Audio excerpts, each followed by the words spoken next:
No, no, don't worry, I'm not gonna touch zombie infection. I have no strong desire to play the game mode now that it's in the game and broken.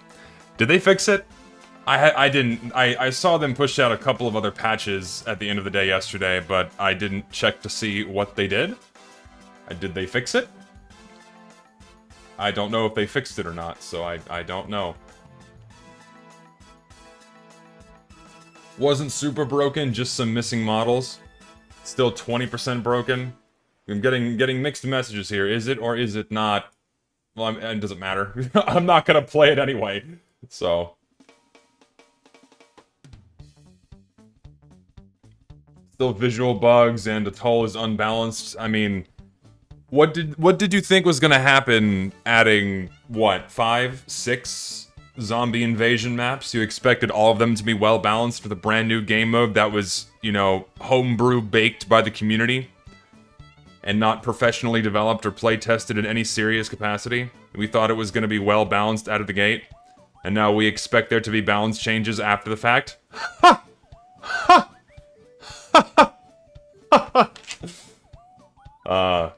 Also Wonky with two donations. I didn't miss it. Super Wonky assumption. The way you type, I can't fucking understand what you're trying to say. Uncle Zesty, tell us a story about Texas. Tell us a story about Texas? There's not much going on right now. It's pretty chill right now. Thankfully, the weather is good. Mexican or Chinese? Oh, dude, Mexican food. Chinese food is very salty. I don't like, I can't name too many Chinese dishes I would take over good Mexican food. I have to say, I think that the Mexicans got a lot more correct than Chinese food. I think so. No, okay, so Mexican or Tex-Mex, you bring up a very good point. Me being in South Texas, we get a lot of both. We have a lot of legitimate Mexican cuisine, but also a lot of Tex-Mex, and both are very good.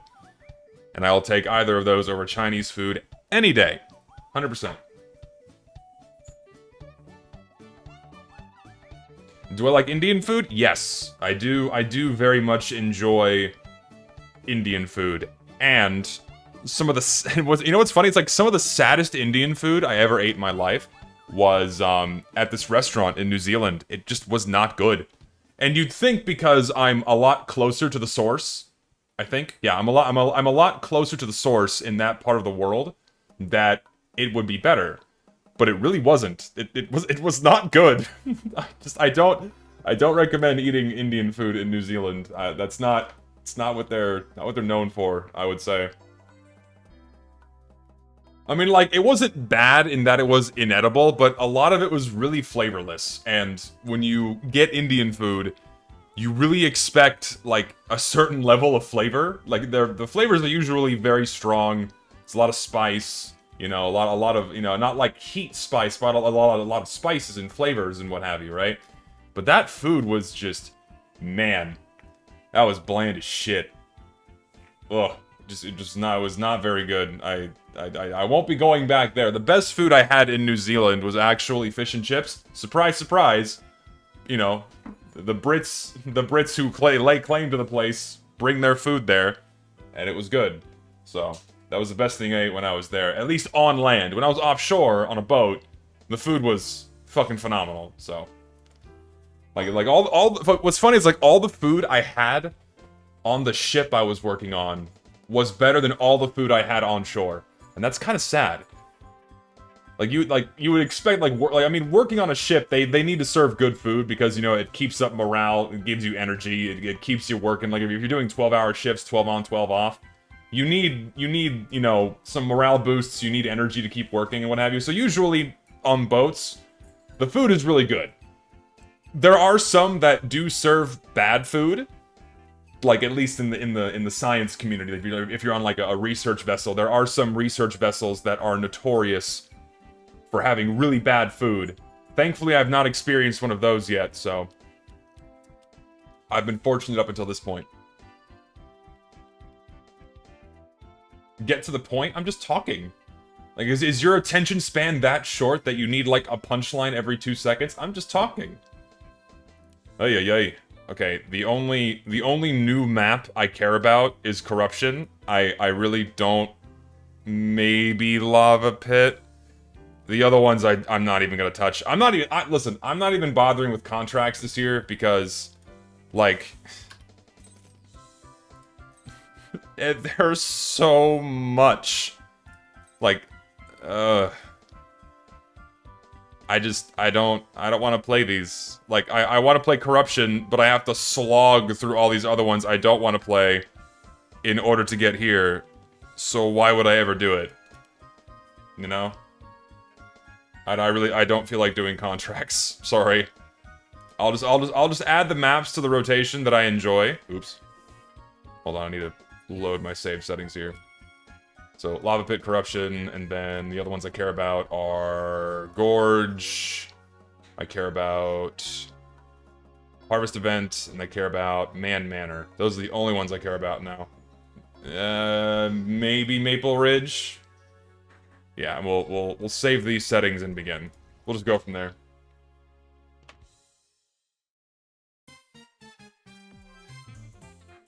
Not Crasher? I mean, Crasher's fun, but I'm not really in the mood to play it. And like, if you get one bot on there, it just becomes unplayable. So, just sucks that the updates feel like they could have been procedurally generated. We always know what's coming. There's never a surprise, and it's never good. Yeah, I mean, when we're just fire-hosed random content, it's not like I was talking about on my stream yesterday. There's no cohesion. It's not a complete package. So you're kind of sprinkled with a couple of good things, but most of it is largely forgettable, and this update is no different, and it's very depressing, so. Serious question. Last video, you asked for fan art, and I made something. I saw the image didn't make it any particular. Oh, I must have missed it. I'm sorry. Like, I get a lot, and I try to include all of it. If your fan art wasn't included, it's because I just forgot it. I'm sorry. It got lost in the pile. I do apologize. I'll put it in the next one. That's why I usually make a call for the art when the video's close to being done, so I can just, like, have people, like, remind me, like, hey, I made something, don't forget to put it in. And, like, I save almost all of it, so I have a file folder and I just sort by date, and I go based off the last one in the previous video. But I forgot one. I apologize. Do I feel like the loading times are faster? It does feel a little bit faster. I did notice that, so that's a good thing. I did notice that. You know why I like this map? No spells. This is a classic TF2 map that has no spells, and it still plays great. You know, some interesting layout changes. You have the Skeleton King. Crit pumpkins. This is all I need. I don't need spells. I don't need bosses on all my maps. This is good. No, yeah, and okay, so that is one very positive thing that we got in this update, is that they drastically improved loading times into servers. Like the rate at which you send and receive data so you can log in is much better. And I'm so glad. Like, that's again at least one good thing. What effect is this? When was this one put in the game? Do we know? He spelled aura wrong. I'm assuming it's meant to be aura, but it's ara. Ara. I'm not getting that vibe. Oh, I said vibe. Oh, I'm sorry. I said a Zoomer word. I apologize. Opinions on casual compatible mods? I mean, I say allow them so long as they're not game breaking. I don't care. People should be allowed to customize their game in any capacity that they so choose, so long as it doesn't give them an unfair advantage over the next player. I see no problem with it. Ara. God damn it. Stop. They fixed SV pure bypass? I don't think they did, because I'm seeing some people still having mods enabled, so. At least as of last night. Unless they sent out another patch that ultimately got rid of it, which is really unfortunate, because I think some schizo was the one who reported it, and therefore it got removed. It got patched out, which is really frustrating. So, you can thank one asshole for ruining the fun for everybody. Thanks, guy. Appreciate it. but I don't know if that's 100% confirmed. Ooh. Ah. How much would I give for a Strange Dragon's Fury? Oh my god, dude, I would pay a lot. Like, if it was actually implemented in the game, I suspect they would do it just in the form of either a rare drop or like a new case. So eventually they wouldn't become that expensive. But I would definitely shill out a lot of money because I really, really, really love the Dragon's Fury. And god damn it, game, hello? What is happening? My inputs are all fucked. That was weird. I was clicking buttons and nothing was happening. I'm so used to playing Pyro with my disguise on to make me look like I'm on the opposite team, but oh dude, please pick a direction.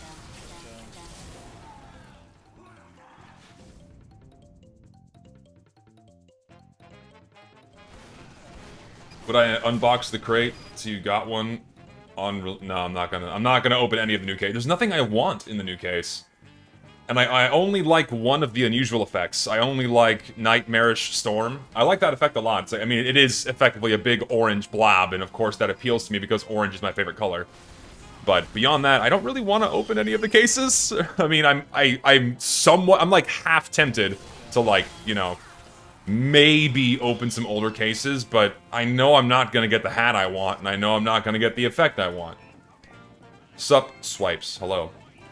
First YouTube dono ever. Can you say ara ara? I already did say it. I don't want to say it again. Not like people are gonna clip it like, oh, he's very, very pink pyro. I have the Fem Pyro mod re-enabled because I fixed my game crashing issue. So, but unfortunately, me being in casual, can't see it. So, oh well. Ooh, that's a lot of... Oh, I forgot the Skeleton King is here. Oh, Lord.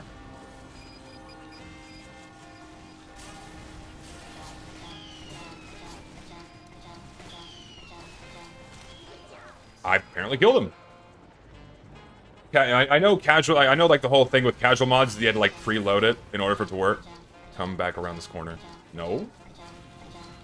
Nothing? Hello? Oh, dude, just... I am... Okay, so I'm not warmed up. Don't get mad at me. I'm not warmed up. I'm playing like shit. Give me a minute. I gotta get my fucking fingers ready. It's my favorite update to TF2. I mean, controversial opinion, but I really, really enjoyed Gunmetal.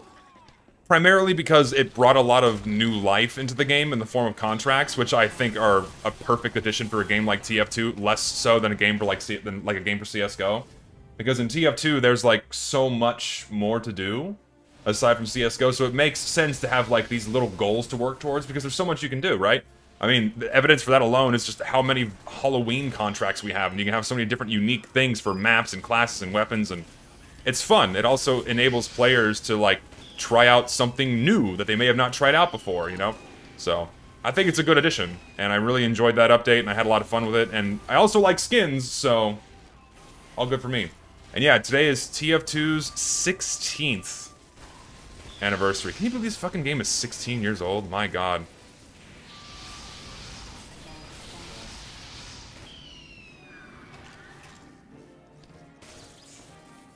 $16 years old.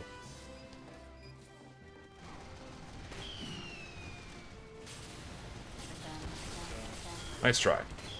He went for it, but he missed. It's a great game. Yes, sir. It is. I mean, there's a reason why it's lasted 16 years, because it's a fucking phenomenal game. I mean, the fact that it went free to play certainly helped, but it's just really good, so we'll never see it go. Just floating Razorback for some reason? A lot of people playing TF2 are not as old as it. So, if the poll I ran on my channel is of any indication, 40% of people, is like out of like 12,000 votes, and I know because it's my channel, there's like a slight bias towards older players. But at least the people on my channel, 40% of players started playing within the past 5 years, since 2017. Well, 6 years. So, that means 60% of people are around from pre-Jungle Inferno. So, there is a disproportionate number of people who are pretty young. I cannot... God, this fucking Fempire mod is screwing with me, because I just see a pink pyro, I have no idea what team he's on.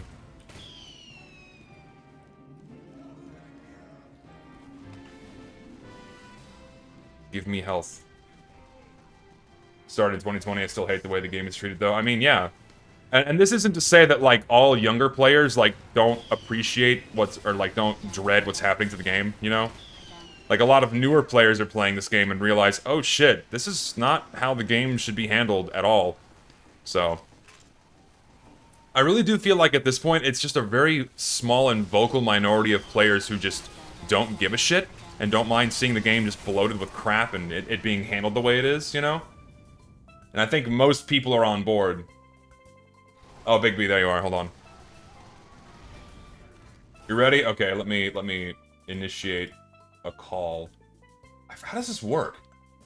Hold on. Also, let me disconnect so I can actually like get you in the party. I have to remember. How does this work? How do I call?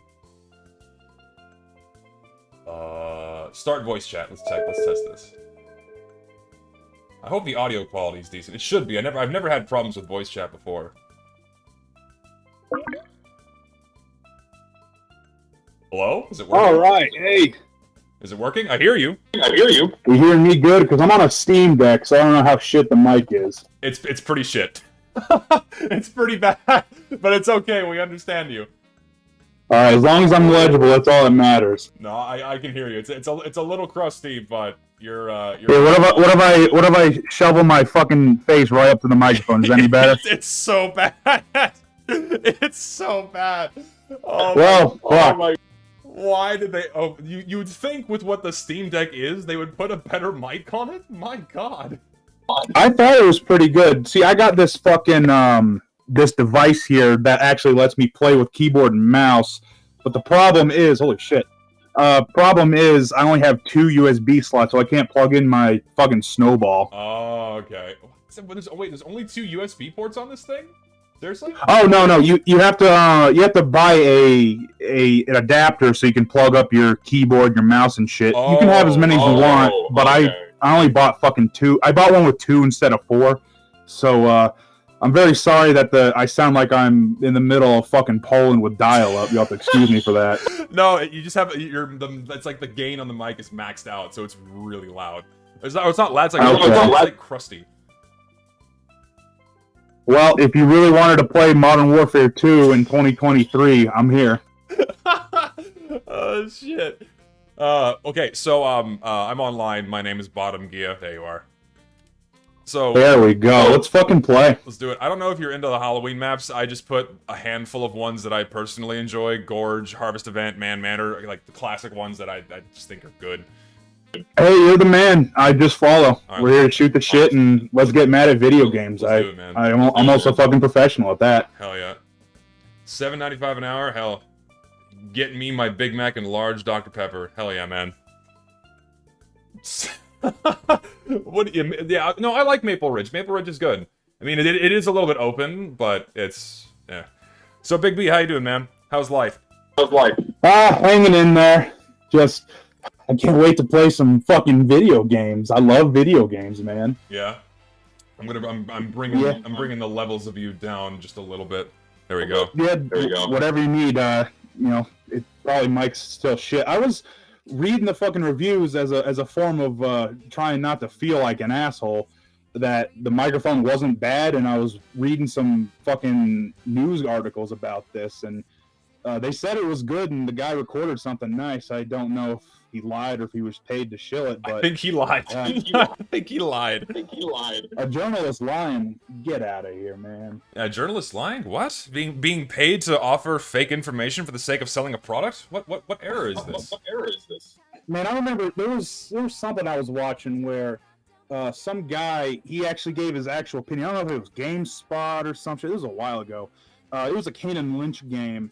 And Kane and Lynch apparently gave so much money to this company to give it good reviews. Yeah. But the guy was honest and he gave it an average review. So it turns out they shit canned him for that. They fired him because he gave his actual opinion. Really? Oh yeah, this was kind of big back then. I don't know what Kane and Lynch game it was, but this was 360 era. That's fucked. Jesus. I mean, it doesn't. I mean, again, it doesn't surprise me at all because it just happens so much now. But even like back then, ugh, ugh. Well, what you gonna do? Yeah, what are you gonna do? Gotta follow the money where you gotta follow the money, man. Pretty much. Hey, I have to ask my chat. Is the volume a little bit better now? Like, is it like ear piercing, or are we like at equal levels now? Do we sound okay, everybody? Yeah, am I fairly legible, or do I sound like I said I'm in Poland with dial-up? Chat's saying it's good, so we're okay. All right, as long as you can somewhat legibly hear what I say, that's good. Nah, it's good. I suspect that if you were using Discord instead of Steam itself, that maybe some of Discord's noise filtering and what have you would make it sound a little bit better, but it really is just the mic. And again, so wait, how much was the Steam Deck again? How much was it? It depends on which version you want because they got a little better hardware. About I think $400 to $800, including taxes and shipping and shit. Okay. So I bought mine with nothing but Counter-Strike items and TF2 items, so I didn't pay. You know what I bought for fucking items years ago. That's like $50 of that, and I just did some decent, not retarded investments, and here I am with a $850 piece of machinery. That'll do it. I mean, I've done the same thing where I've sold shit in my inventory and I've done real world useful things. But I mean, 850 I guess still isn't terrible because even then you could drop 850 and still not even get like a good laptop. So. Oh man, before this I was on a crapple. I got a crapple as a gift. I'm so sorry. Oh. Hey, I was really strung up, so I'll take what I can get. But yeah, it's definitely not it's not as good as it used to be, which really wasn't even good from the get-go. Yeah. But I'll still use it. I'm gonna try to turn into a Linux box eventually. I'm still trying to figure out how to work that shit. I'm not very technologically advanced or swift with all my knowledge here. Yeah, neither am I, don't worry. That's why I personally avoid Linux, because it's a little scary, a little intimidating for me. So I'm babied by Windows's, shiny graphic interfaces. That's all I need, and I'm good. I won't be flashy with the fucking combos, dude. I'm sorry. Yeah, I'm sorry for interrupting you. I was just looking at your chat. Someone named Trailblazer asked how I feel about Counter-Strike 2. Surprisingly, I like it. I really do enjoy Counter-Strike 2. I feel the gunfights are a little more realistic, and I like that. A lot of meatier and heavier way that the characters fight. I really enjoy it. It's a lot more bare bones, and at best, it's an alpha that should have been in development, but Valve already has a shitty reputation of dropping items when they say they did, so I kind of feel they kind of put themselves under the gun. Yeah, I mean, that's something I've heard too as well, that, like, the game feels a lot better. To me, it's like, it's just a shame that it kind of feels like a downgrade in terms of all, like, the overall content and what have you. I'm sure you picked up on parts of that conversation before that I was talking about, but so long as the game is good and it functions well, that's more than most people can say these days, at least from, like, developer standpoint, the shit that people scored out. So I guess you can't complain too much. For all the wrongs that we give Valve, they're still definitely a hell of a lot better than most AAA video game companies, just because they just don't compare the shit they do to other ones. It's nothing. Minor misdemeanors at best compared to the horrible double, triple felonies they commit. Yeah, so, I'm inclined to agree.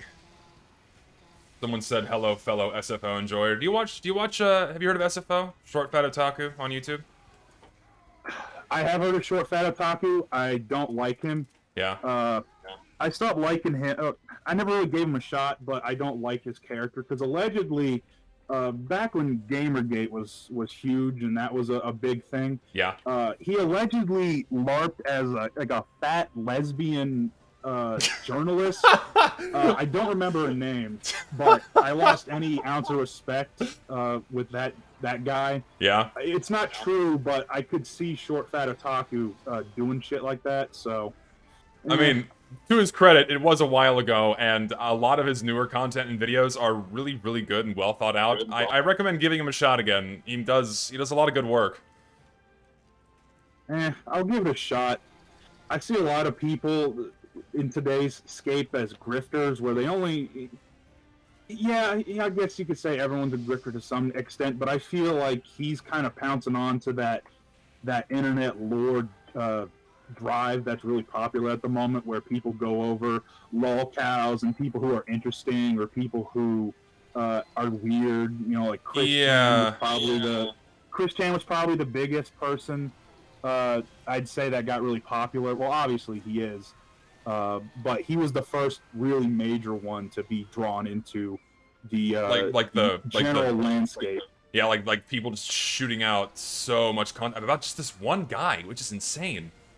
I personally haven't kept up with like Chris Chan or like anything he's done aside from like the more egregious stuff that kind of makes it to the mainstream, but people have written novels about this guy, which to me is insane. I've never understood how someone could be that hyper fixated or focused on like one guy, right? I guess it kind of falls into like the same vein as like celebrity syndrome, I guess. They get kind of invested in like everything someone does.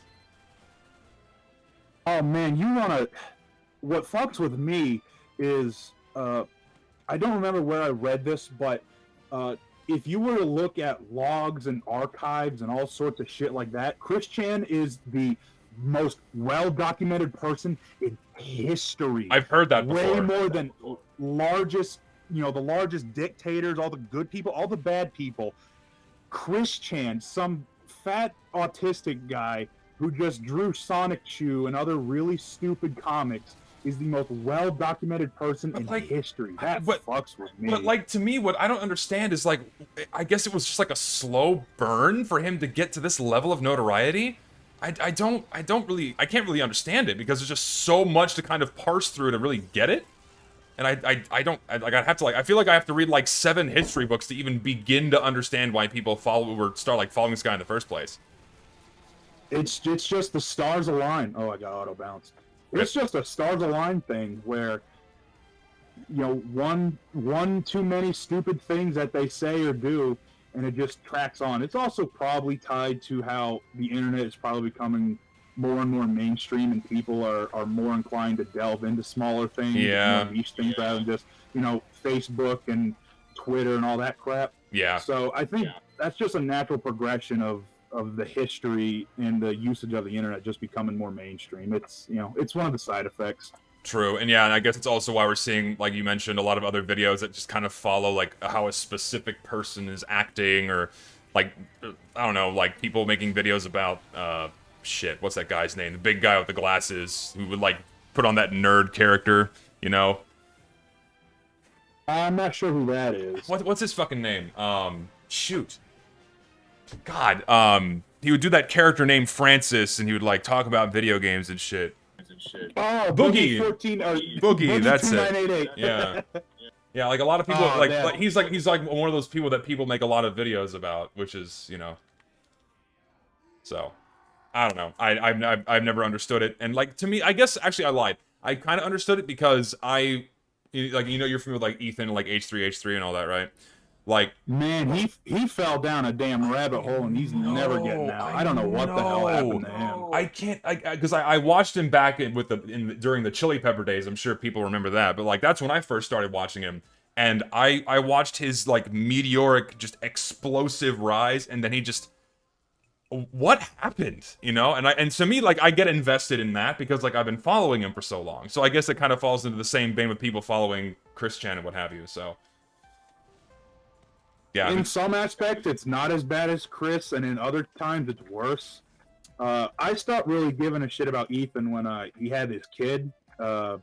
When his horrible wife, excuse my language, but horrible wife Ela, and them had a kid. But after that, he just went straight into bread tube territory. I don't know what the hell happened to him. Yeah, I don't know anything about that. Like I don't really care for politics much. So, and kind of just seeing him just start blabbing like just a lot of the shit he was saying is like, what happened to you, man?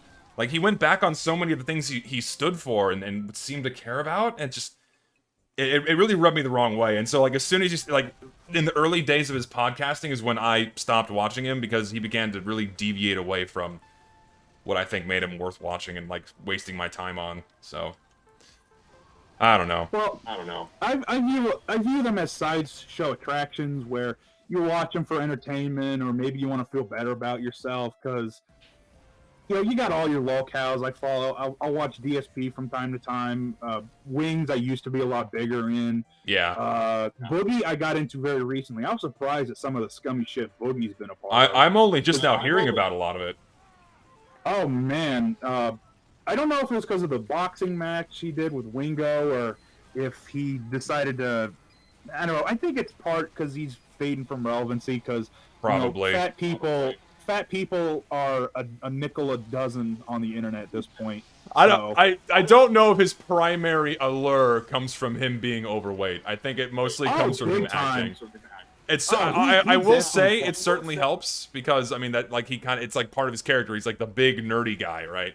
So I think it does help, but I think it's more of like the shit he says and the shit he does is more of what kind of garnered his initial following, but I don't know. Yeah, doing Francis, sorry for interrupting you, but yeah, Francis and all that bit, it's dated. It's for the late 2000s and the early 2010s. Very early internet days type of stuff, like bit content or what have you, like people like do a bit or do like a sketch or something, and that was like, the bread and butter back then.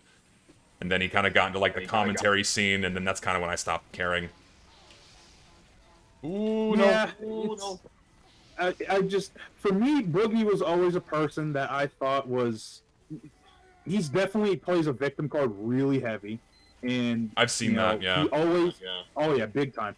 He will play the victim card, and he always kind of relied on that to like fly under the radar. I would say, where other people who would do worse things or even less shitty things, they would whatchamacallit, they would target. They would not look at him because, hey, I'm just the big fat guy and I got diabetes, and you can't make fun of me because I'm just so insecure and I suicide bait and all that. But yeah, like at a certain point, I can understand a little bit of that, but then beyond that, take a little bit of responsibility for what you're doing, right? You can't hide behind that stuff forever, right? Just because you're XYZ ABC, you gotta own up to some things a little bit, right? Right. Well, that's asking for a lot for a 50-year-old man who made his living doing pornography blogs in the early 2000s to what he does now. Right, I forgot he did that.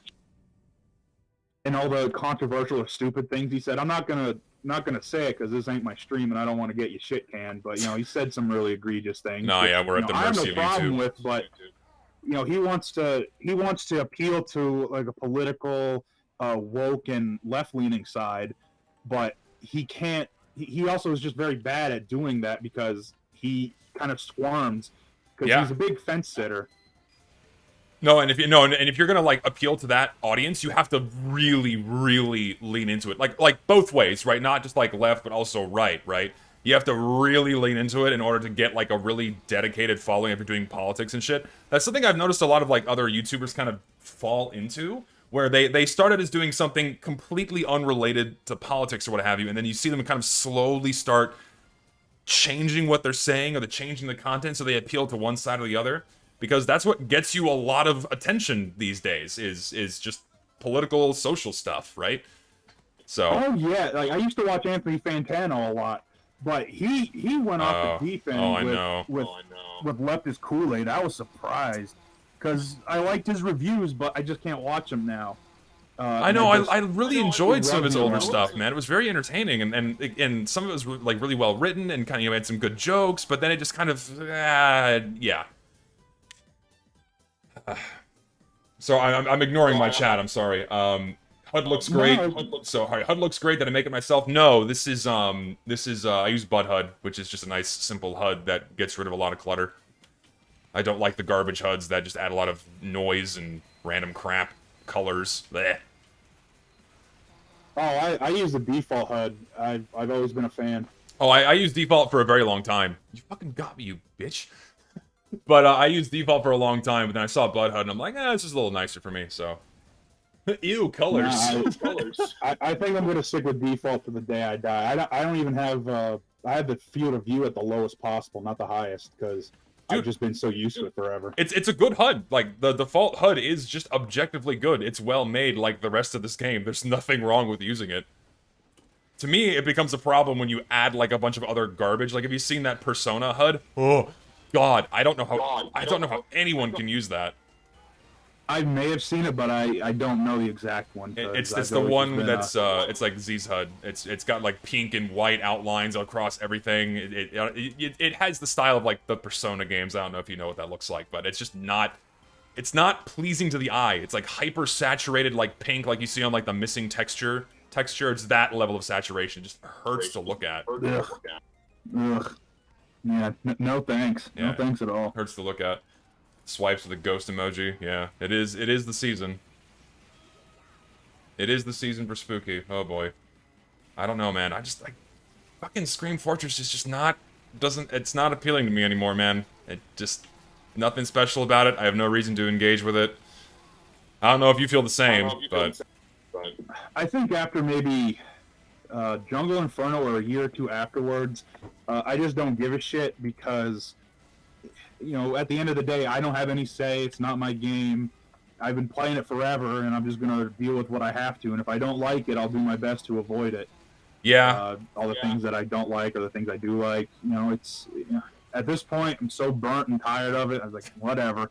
You want to add a dozen more Halloween maps and you want to make the game a little more bloaty so I lose a couple frames every update? Why the hell not? Yeah, why the hell not? What, like, it really sucks because, like, especially over the past 4 or 5 years, it's just been such a decline where, for me, I've not liked, and like, most of the new content has just not been good in my eyes, and I feel like that's reflected across a lot of other people, and that's why I've become more vocal about it.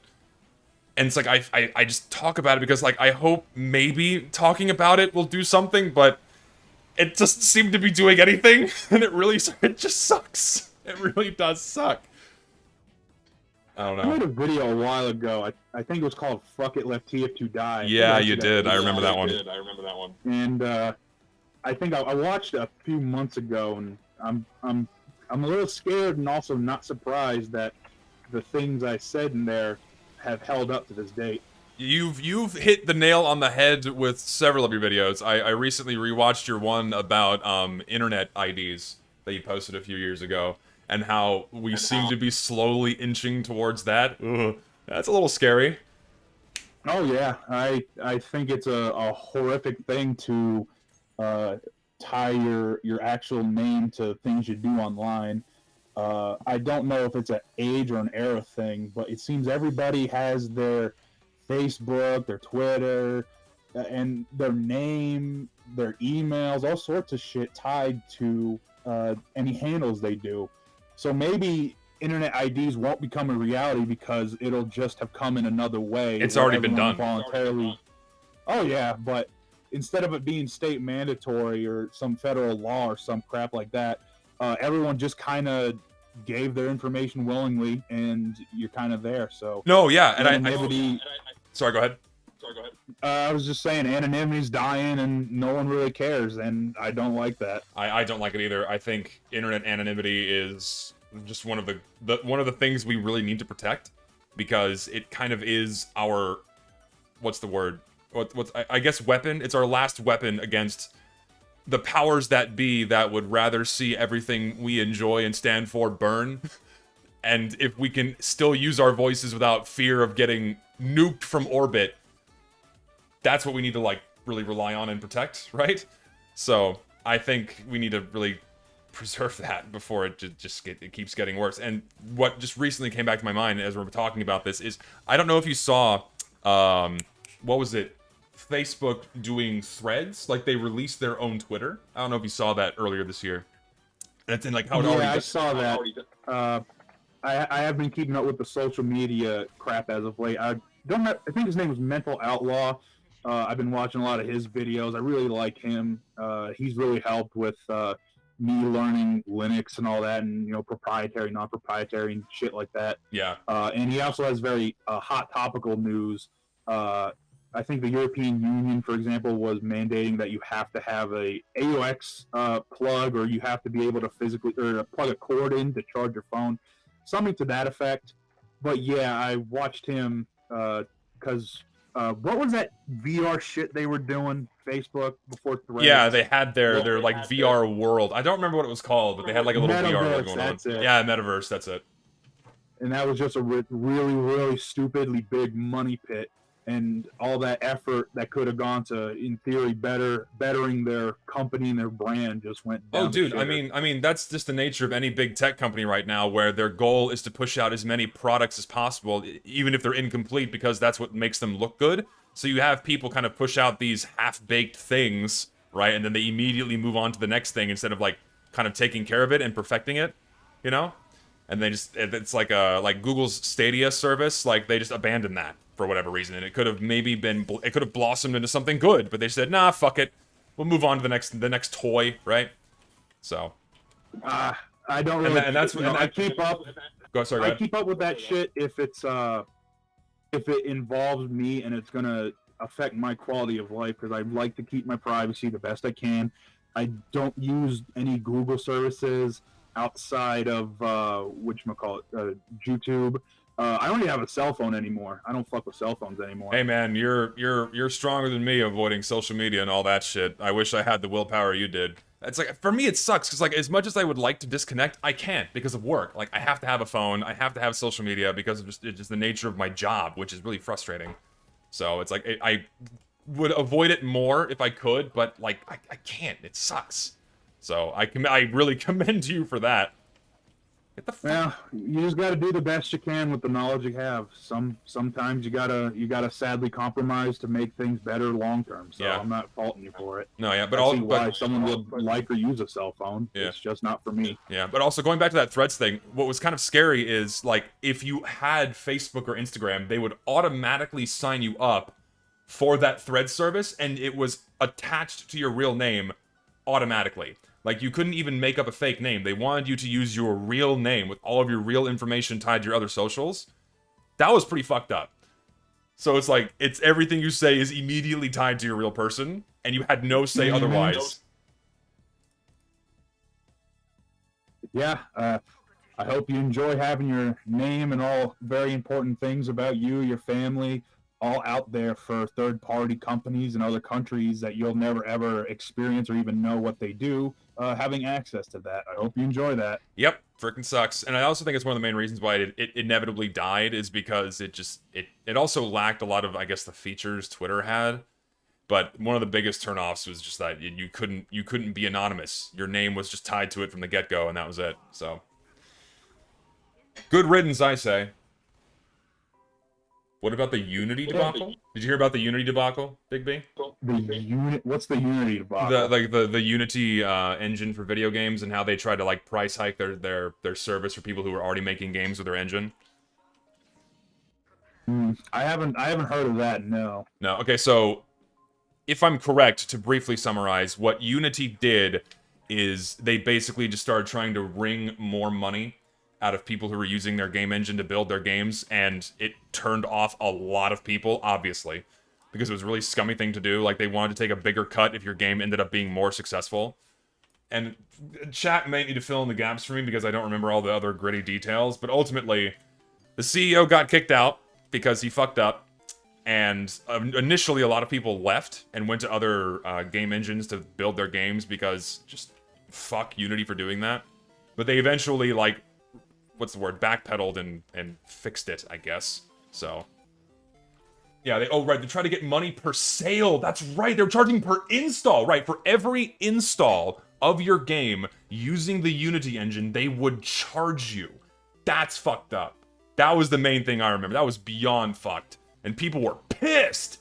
So, rightly so, and they got ass blasted by everybody over it.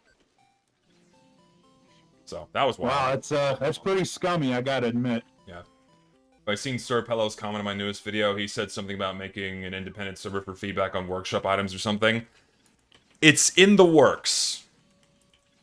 I'll just say that. It's in the works. Where a collective we are planning on something like that, because at this stage I think it's really necessary. Not that it seems to fucking matter anyway, because of how Valve doesn't seem to bother picking items. It just seems random. But hopefully what we can do is offer an alternative venue that offers genuine feedback to anyone, not just specific people working on items for the game. That'll be useful to a lot more people than what the Emporium does now. So, we're gonna start small and go from there. That's the plan anyway. But we'll see how it goes. Man, I don't know what you be talking about. All these new items be busting for real. I'm gonna. If I could reach the screen right now and wring your fucking neck, I would. How dare you? How dare you speak that way in my presence? Ah. Did it hurt? Did that hurt? Like, did you feel physical pain with those words coming out of your mouth? No, the only thing I will feel bad about is saying the P word. I will never say that word. Really? It's my equivalent of the N word. I will not. I genuinely get upset when I hear the word. You probably know the word, but it starts with a P and it ends with a G. I hate that word so much. It's that Twitch word. I genuinely have it's a fight or flight instinct whenever someone says it in front of me. Oh, okay. I'm seeing it in chat. I'm like, wait, hold on. What word? It's like, oh, okay, yeah. It's three letters. Yeah, now you've invoked my chat. There they go. There they go. Oh Christ. I started it when I started busting for real, so. God damn it. I think for me, the thing that kind of irks me the most is like a lot of like the Zoomer lingo, where it's like a bunch of random words that don't have any real meaning, that are just abbreviations or just made up crap, that are just replacements for words that are perfectly fine, like Riz. That's a thing now. I still don't think I understand what it means. I don't either. I just that guy you had on a couple days ago, he was going ballistic with that crap. Yeah, I couldn't. I can't follow it, dude. I don't know what it means. Oh god, this fucking pyro out of here. Ha! Got him. But no, I can't follow. He means Pingus, right? No, the Pingus doesn't end with a G. Come on. Okay, so everyone's saying Riz is short for charisma, but I don't know if I believe that because I keep getting other definitions.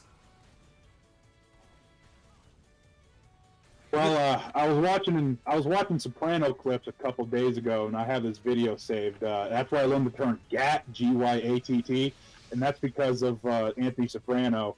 He'll go, "What about that prick's face when he saw the GAT?" And I actually like that. I do like, because like the origins of that are a little more genuine, you know. Like it feels like a more, what's the word? It feels like it's a more piece of constructive slang, rather than just some weird nonsense word burst out of like a mumble rapper's most recent album, you know? Oh, fuck! Yeah, if it has a little sincerity or has genuine roots, it's not so bad. I'll follow a lot of Zoomer lingo, you know, when I'm stalking kids in my candy van at the mall. You pick up on these things, and I gotta say, you gotta be with the times, so... Yeah, you gotta do the best you can. Oh, shit. Oh, I'm gonna fucking die. No. Snooping as usual, I see. Oh, Christ. Schizo-pilled Ava Riz W. I hate... You've invoked the... You're bringing out the worst in my chat. You're saying the worst... You're making him say the worst shit. No! Zoomer lingo has the same energy as goofy language or made up for a sci-fi. But even like a sci-fi movie, there's like intention with it. Like even sci-fi movies, goofy stuff, I can at least give a pass. I don't know about Zoomer stuff, man. I can't muster the energy to do so. I'm playing medic like an idiot. Come here. Man, I'm using the Your Eternal Reward, and it's actually working. I just walked up to a medic with full Uber, and I dropped him with a random crit. Oh, I was really hoping he was going to Uber me. He was following me as a... Yo, you were the spy? Oh, shit. Yeah. Well, you baited him into me. They gotta revert the Your Eternal Reward, man. They made it ass. I don't know if I agree. So before you just couldn't disguise at all, and then it functioned like a normal knife, right? Right. But the problem is I never sucked with Spy, so I could get backstabs. So now I just have a 30% cloak penalty at all times. So I was decent enough to get really nice kill streaks with the Your Eternal Reward, and it was so rare most people wouldn't even question it because it was so seldomly used. Yeah. But now it's not as... it's still very underused, but it's a little more, so people are a little more privy to it. So I view it as a straight downgrade because I have a 30% cloak penalty, so I can't use the stock revolver or Yeah, something I actually want to use. That's the biggest I turnoff use the for me. That's rectangle. why I never use it, because of that fucking cloak penalty. Like, I have no, and even if I use the L'Étranger to balance it out, it's still just, oh, I don't like it. Yeah, Well, I do like that it gives you the option to disguise once and it uses the entirety of your cloak meter. I think that's an okay change, but the nerf to balance it is just not, it's not justified, and it goes a little too far. And the older version was more challenging. It was more fun. Like, you really had to take a bigger risk, and then you could do some really insane chain stabs with it, and people were none the wiser. So, yeah. I'm in agreement that I do like the older version a little bit more than the newer version. The newer version, I guess, is a little bit more friendly to newer players, though, because it's not as punishing. So it's like the level for entry into it is like you don't have to be a god-tier spy to start using it. If I was Big, the CEO of Valve, I would probably add a little addendum to it to where you could have one emergency disguise if you got a backstab with it already, kind of like a Frontier Justice thing, but only once. So you know, every backstab you get, you can disguise one free time, but afterwards you're up shit creek. But that's actually not a bad idea. I kind of like that. I don't own Valve, so you know, it's not my company, it's not my game. That's not the worst idea I've heard. I kind of like it, but like I wouldn't let it be stackable. Like you just get one backstab and then you just have the reserve of one, and that's it. Right. Yeah, I like that idea. Why can't Engineer use the reserve shooter? Name me one scenario aside from him wrangling his rockets into somebody and popping them in the air where you can have that be remotely useful on Engineer. Right? Not gonna work. Use stock medigun now. How long have you had this unusual? Fucking forever. I saw it as back when I was a really big trader dick. I got it because it was a 1 of 1. Let me equip it again. It was a 1 of 1, and I really like the overclocked effect. I think it's heavily slept on. In fact, I had 2 overclocks and 1 memory leak on my sniper, and it looked very cool. And the pixels all lined up and everything. It was very cool looking. I don't know if I like it that much. I think for me it's the color. I like the brighter squares on it, but the darker ones are just really dark and brown. I'm not a fan of it. I like the green one a little bit more, but the fact that it's green just doesn't really... I don't like green unusual effects. That's just me. But I like the overclocked one just a little bit more. Wait, overclocked and... I get the names mixed up, but I like the green one more. Yeah, that's memory leak. Walk in! Something that will never change about this game is you Uber somebody, they will not move forward. It's probably people feeling pressure that they actually have to do decent. Maybe. It's a common thing. So a lot of people drop the ball. Yeah. Okay, so you just kind of have to expect that. So in the vein of unusuals, what is the most amount of money you've spent on a single item? Oh, shit. I'm putting you on the spot. I'm curious. No, I'm trying to think here. I'm not going to include what the prices are now because I had a lot of unusual miscs, and those things are artistically expensive. I think the most expensive thing I ever bought was a pair of vintage earbuds, but they were dupes, so they weren't seen as the best. Of course. But I was happy as a clam when I had those. Hell yeah, dude. If I could have one TF2 item be given to me, it would be a clean pair of vintage earbuds. Those are the things I would rock to this day. Really? But do you just like the subtlety of it, or just for what it was, or? I like the history of a lot of items. For example, like Counter-Strike items and TF2 items, a lot of them have really cool histories and intricacies that aren't really appreciated. Yeah. People just like them at face value, which is fine. I think they're called sleeper items with trader people. Sleeper items? Yeah. For example, where most items, like overwhelming majority of items are unique, but there's a few vintage ones, but you don't see them unless you inspect them. Yeah. Those, I think, are called sleeper items. Like an alien swarm parasite, bills, hats, earbuds, shit like that. Yeah. And I really cared about that back then. That was one of the coup de grace items I had. Sweet. And how much was it back then? I think I paid maybe like 300 keys in unusuals and shit.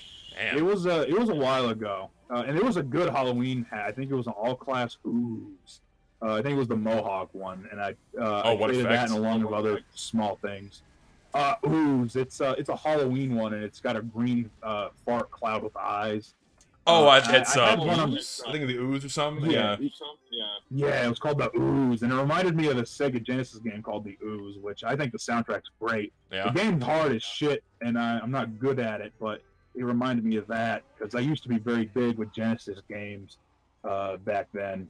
I'm not a '90s baby, but I definitely played my fair share of Genesis games. I definitely was a Sega guy. I was 100% pure straight-laced Nintendo. That's all I did. My first quote-unquote console was a Game Boy Advance, and then it was all over from there. I was indoctrinated into the Nintendo cult. Thankfully not the Pokemon cult, but anything else, Mario, Kirby, Metroid, you name it, that was my crack cocaine until I started college, and then it was nothing but PC gaming after that. So I'm a Nintendo degen. There's no recovering from it. Well, were you the kind of guy that was nerdy in high school and would play Pokemon and Yu-Gi-Oh? Oh, fuck yeah, dude. For some reason, I've noticed genuine Mexican gangsters in high school, they would play Yu-Gi-Oh with the nerds. It was the weirdest thing. You're not wrong. You're not wrong, dude. So the high school I went to... You know what I mean? No, I know exactly what you're talking about. Texas, too, so, the Mexicans are definitely a lot higher than where I'm from, but you have seen that where genuine Mexican gangsters were cool with the nerds and they would play You're Yu-Gi-Oh exactly right. The fucking lunch. high school I went to, man. The fucking high school I went to was like 80% Hispanic. And like I was like one of six, I was like one of 6 white guys, and like all the nerds would get together, and like the thugs would just come and just start playing Pokemon. They start playing whatever shit everyone else do. Like we brought Smash one day on someone's N64, and then like the rough kids like joined in and started playing Smash with us. It was fucking hilarious. Like okay, it's the weirdest thing. We even had a fucking anime club, dude, and it was all the Hispanic people. It was hilarious, and it was it's the stereotype. I understand. Dragon Ball. That's all. You give a Mexican Dragon Ball Z, they're gonna treat you like you're your best friend. Oh, it's so bizarre. The stereotype is true. It is true. And listen, all stereotypes have ounces of truth to them. I don't know why this one's even labeled as a stereotype because you see it everywhere. Why is that the case? DBZ is a religion just for a us. reason, so don't feel faulty for that. DBZ is a religion. Oh, it's fucking amazing. Hispanics and DBZ name a better duo. I can't, man. It's like no, I can't speak for other races, so I won't. But white people like My Hero Academia, and My Hero Academia fucking sucks. I'm never gonna touch it again. I'm so mad. Anime is retarded, and I don't like your Chinese girl cartoons. That's where we differ, my friend.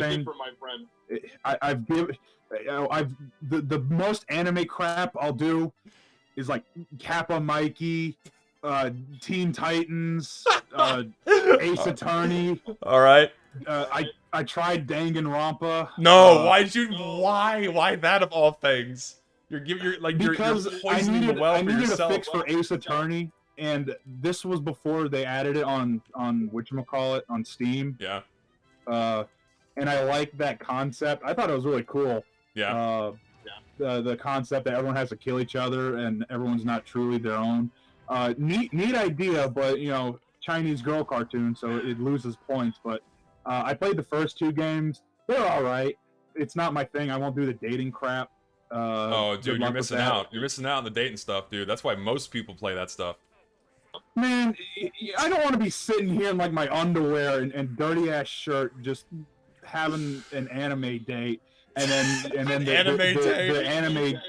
anime bitch is like, oh man, this was so great having a time on our date, and meanwhile I'm just sitting there contemplating my life, some stupid idiot playing an anime dating version of a murder game at like 4 a.m. on a Tuesday or something. I used to be that guy. I used to be that fucking guy getting involved in all like the anime dating shit, like virtual novels and what have you. Oh boy. Oh hell no! I will not touch that crap. No I've come a long way. I've recovered like a crack addict. I don't recommend diving into it. Save yourself, people. Anime Anonymous or some shit. Anime Anonymous. Your fucking sponsor's telling you to stay away from those virtual novels, people. Listen to his advice. Protect yourself. Only good visual novel is DDLC.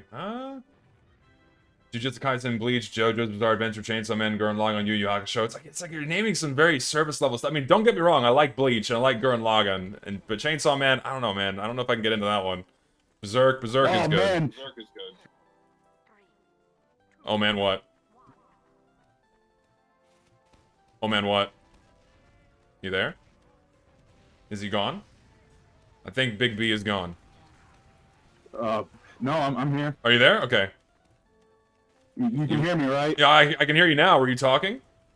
Yeah, I said, well, if the stream picked it up, it's gonna sound stupid, but I said, oh man, JoJo's Bizarre Adventure, I can't wait to or my fat ass to the bathroom because no one wants to sit with me at lunch. That's okay. So to be fair, like, I'm not dogging on JoJo itself, but it seems to be like, passion's not the right word.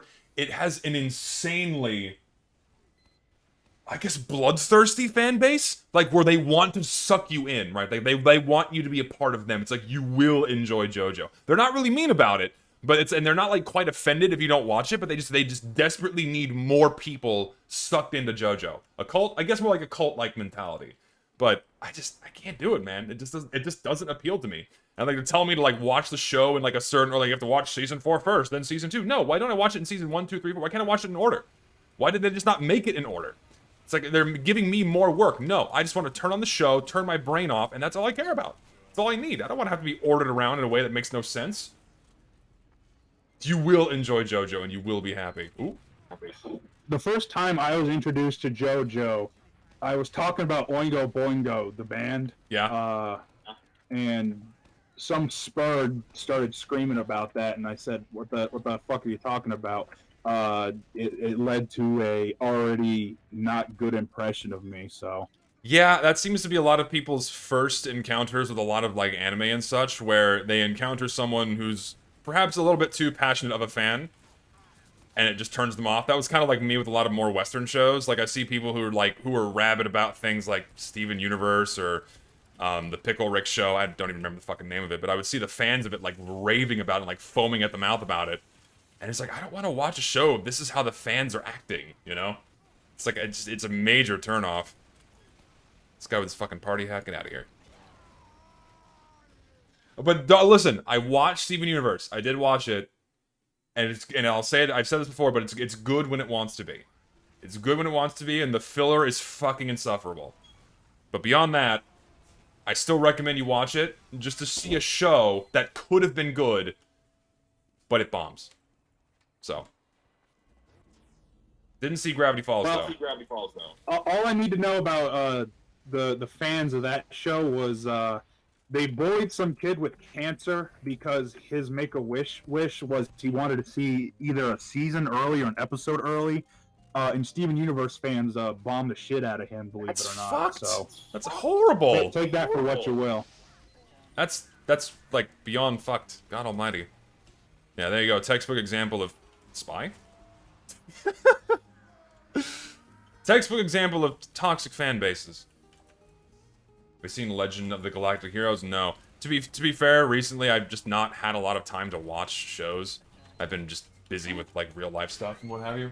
I have to go and I don't want him to freak out. I'll be right back. But You mean the dog? yes. So I just want him to see that you're in there. I mean he's gonna flip out anyway. He'll be all right. So why did you your line your internet line? I don't think he'll chew the Ethernet. I mean he did chew the. Sorry, my like. We have a very anxious dog that gets nervous whenever someone leaves the house and he just starts chewing shit. So like we have to like show him that someone else is in the home, otherwise he just goes berserk. So Rescue dog? okay, so funny story. This dog just showed up at our house one day and then he just became our pet. It was very obviously like a COVID dog, like someone adopted a puppy because of COVID, and then once the puppy grew up and became a very hyperactive 1-year-old dog that they did not want to take care of, they clearly dumped it in our neighborhood, which borders a rich neighborhood. And so, like, people think they can just dump their dogs in rich neighborhoods and then people just, like, take care of them. But no, it wandered into our neck of the woods and then ended up in our backyard panicking. And then the dog just became ours because it developed a serious attachment to my dad, and that's it. Now he's our dog. Well, that's one less mutt on the street that's gonna die a horrible death, so I'll take that. No, yeah, I mean, like, don't get me wrong. This dog is fucking sweet. He's an adorable, like, he's some kind of a mixed mutt. I don't know what he is, but he's a sweet ass dog. The problem is, he fucking barks at squirrels constantly, and so we gotta take him out with a pellet gun in our backyard because these fuckers just do not stop antagonizing our dogs. Happened with me with 5 different cats during lockdown. No, you gotta. You're gonna get a pet. It's a commitment. Like, it's like cliche as that is, you gotta, take the responsibility for having an animal in your home. Wanna see the dog? Pinto! Come here, dog. Pinto. So we have a dog interruption. Come here, Pinto. Come here, dog. Hey, buddy, come here. There he is. Pinto. Oh, no, come here, Pinto. Come on. Dog. Pinto. Pinto. He's not coming. His name is Pinto, by the way. He's not coming. You probably caught a little glimpse of him, but he's gone. Why do people leave the server? I think half of people leave every game, so I just queue when a game ends. I just queue for a new map immediately because everyone else does it. I'll do that too. This game already has enough issues with half-empty servers, so I cannot believe that they thought a matchmaking system like this was good for the game, and this is what we've been dealing with for so long. It's awful, and they just left it like this. There's no improvements, no changes, no nothing. This is just what we're left with. This is all we got now. Oh man, people were bitching back then about the Uber update. Compared to Meet Your Match, nothing isn't nothing. Not as egregious nearly. You think? Oh fucking yeah. People were bitching, but it was just people because they were mostly pissed that they bought the game and it became free, and the concept is the quality of all matches are going to go down because not all the old heads are playing. Yeah. But compared to Meet Your Match and the damaging effects of this, fuck no, it's definitely a hell of a lot worse. Oh yeah, for sure. Oh, God damn it.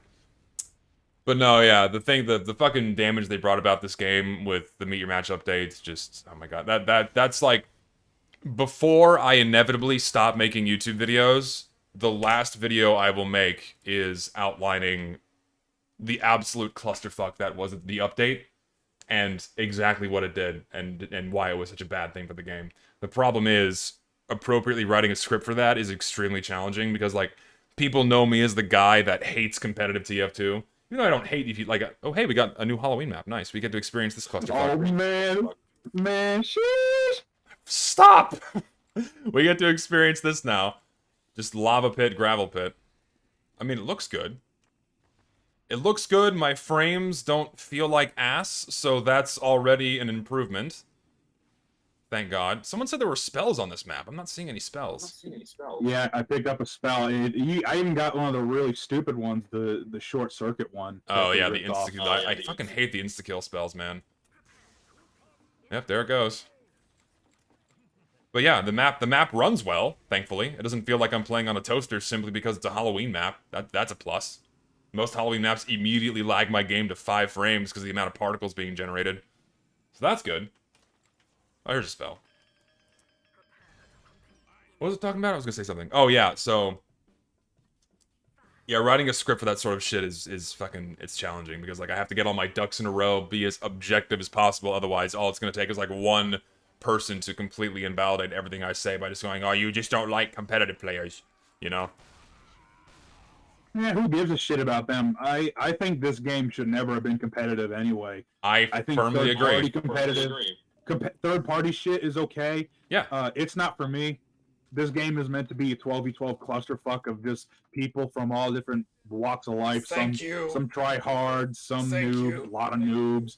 And every weapon should be implemented. I think it's either a one or none thing. I think weapons, if you're going to do weapon bans, you either have to do a stock purist or you have to have everything unlocked because you're taking away part of what makes the game part of it. Because I remember when unlocks were not a thing, and compared to then and now, oh my goodness, I would not want to be stripped of a lot of weapons. Oh yeah, a lot of weapons are mostly shit or not as good as stock, but hey, situation permits.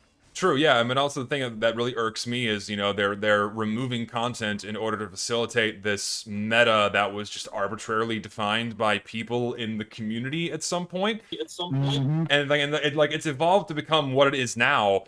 But even then, a lot of it just is just like decisions and changes made by random Joe Schmoes. It's like, why are they the ones to decide how things work and what have you, you know? And a lot of the things Oh, that yeah. I don't agree with. It's like they specifically ban and have like their whitelist and what have you to just make the movement classes the best. At least in the Six's standpoint, Demo Man, Soldier, Scout. Anything that impedes those three classes is immediately removed or banned, which is really annoying. So I don't like it. I never engaged with it. So, and to think the game was at some point going to be heavily balanced towards what that was going to be is kind of scary. Thankfully, they stopped.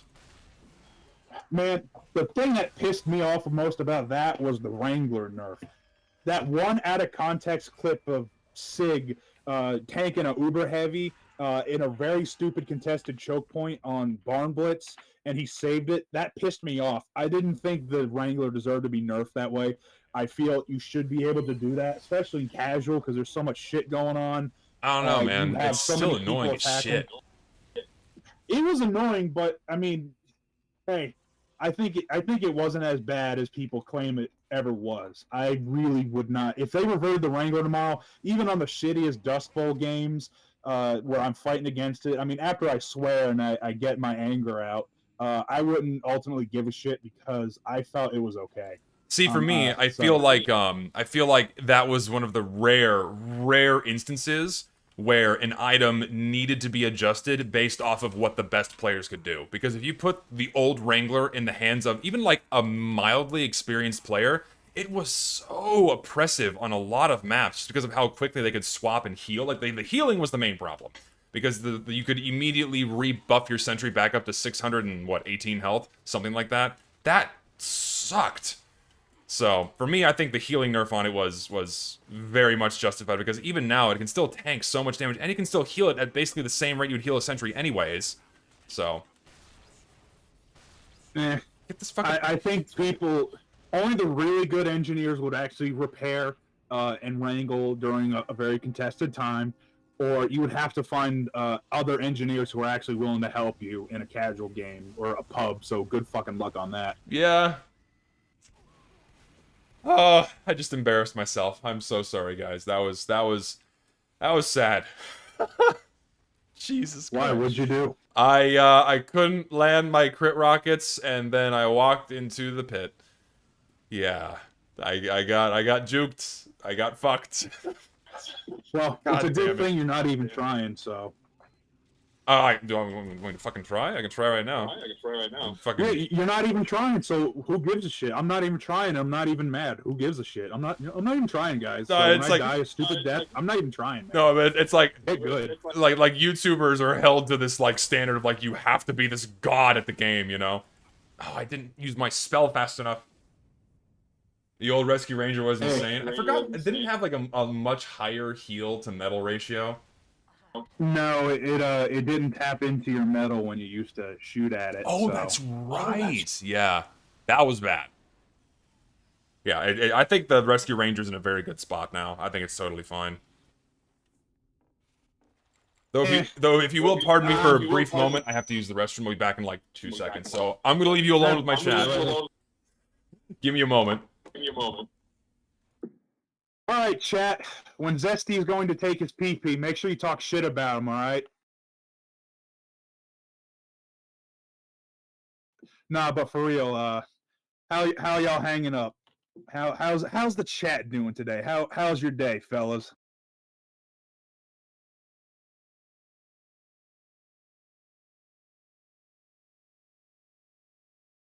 Trust me, I know free to play Scout. I know what you're talking about, but this isn't off stream. This isn't my stream. If this was my stream, I would be saying it so damn much. You already know, but I'm not gonna do it. I'm a guest. You got to be polite. I'm trying to be nice here. I was given a very nice opportunity, so I'm not gonna grief. All right.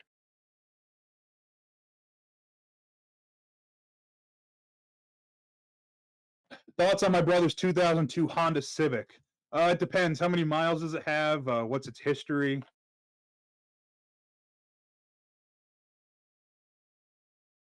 Yeah, let me know anything about that general information about that Honda Civic. Uh, creepypastas. I think creepypastas are cool. I like them. They're not as big as they used to be. Uh, I really like the concept. In fact, I've written a couple, not to completion, but I've written a couple.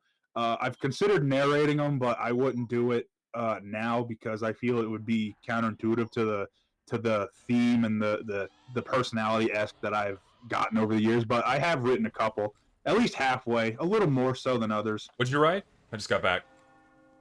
I was just talking to people in chat. Someone was mentioning creepypastas, and I was giving my opinion on them. Were you ever into them very much? Oh, yeah, I love the shit out of them. I still do. They're not as big as they used to be, and there was a lot of shitty ones, but for the rare good ones, oh, man, they were great. Yeah. There was this one called the Garbage Strike. This guy I used to watch, I think his name was King Spook. Yeah. He had some great creepypastas. They weren't the big ones, too. They were smaller ones that not a lot of people would read or have exposure for. Yeah. Oh, they had some great ones. The Garbage Strike was good. Shit. I'm trying to remember. Oh, man. Garbage Strike. He pulled a lot of the videos, so I can't watch them. Oh, that's a shame. There was another one. I think it was called My Observations as a Security Night Watchman. And it's really good because it's you can make a case for, is the guy actually going bonkers, or is the things he's seeing actually true, and it muddies the waters over that. And I really like that shit where it really makes you think. I really like stories like that. No, I agree. I never really got into creepypasta stuff myself, but I was kind of like I always kind of like looked at it like at a surface level kind of a thing. This may sound like a really stupid question to those who are like into the whole creepypasta thing, but like the only thing that I think I really enjoyed for a time that was even remotely similar was would you consider like the SCP stuff kind of like in the creepypasta vein? I honestly don't know if it could be associated with it. I wouldn't consider it creepypasta. It's funny going back to the SCP thing because they were very big against what their original roots were, which it was the paranormal board on 4chan that had the first one, the Statue 173. Yes. And they were just it was just fan fiction about a creepy and interesting place that has to keep track of all these otherworldly and horrific things, and they have to keep them under a watchful eye. Yeah. But the creators, they went woke and they freaked the fuck out, and it kind of ruined the experience. I think one SCP was a satellite who had a Tumblr blog, and they would make Homestuck OCs. Wait, what? Excuse me? Oh yeah, no.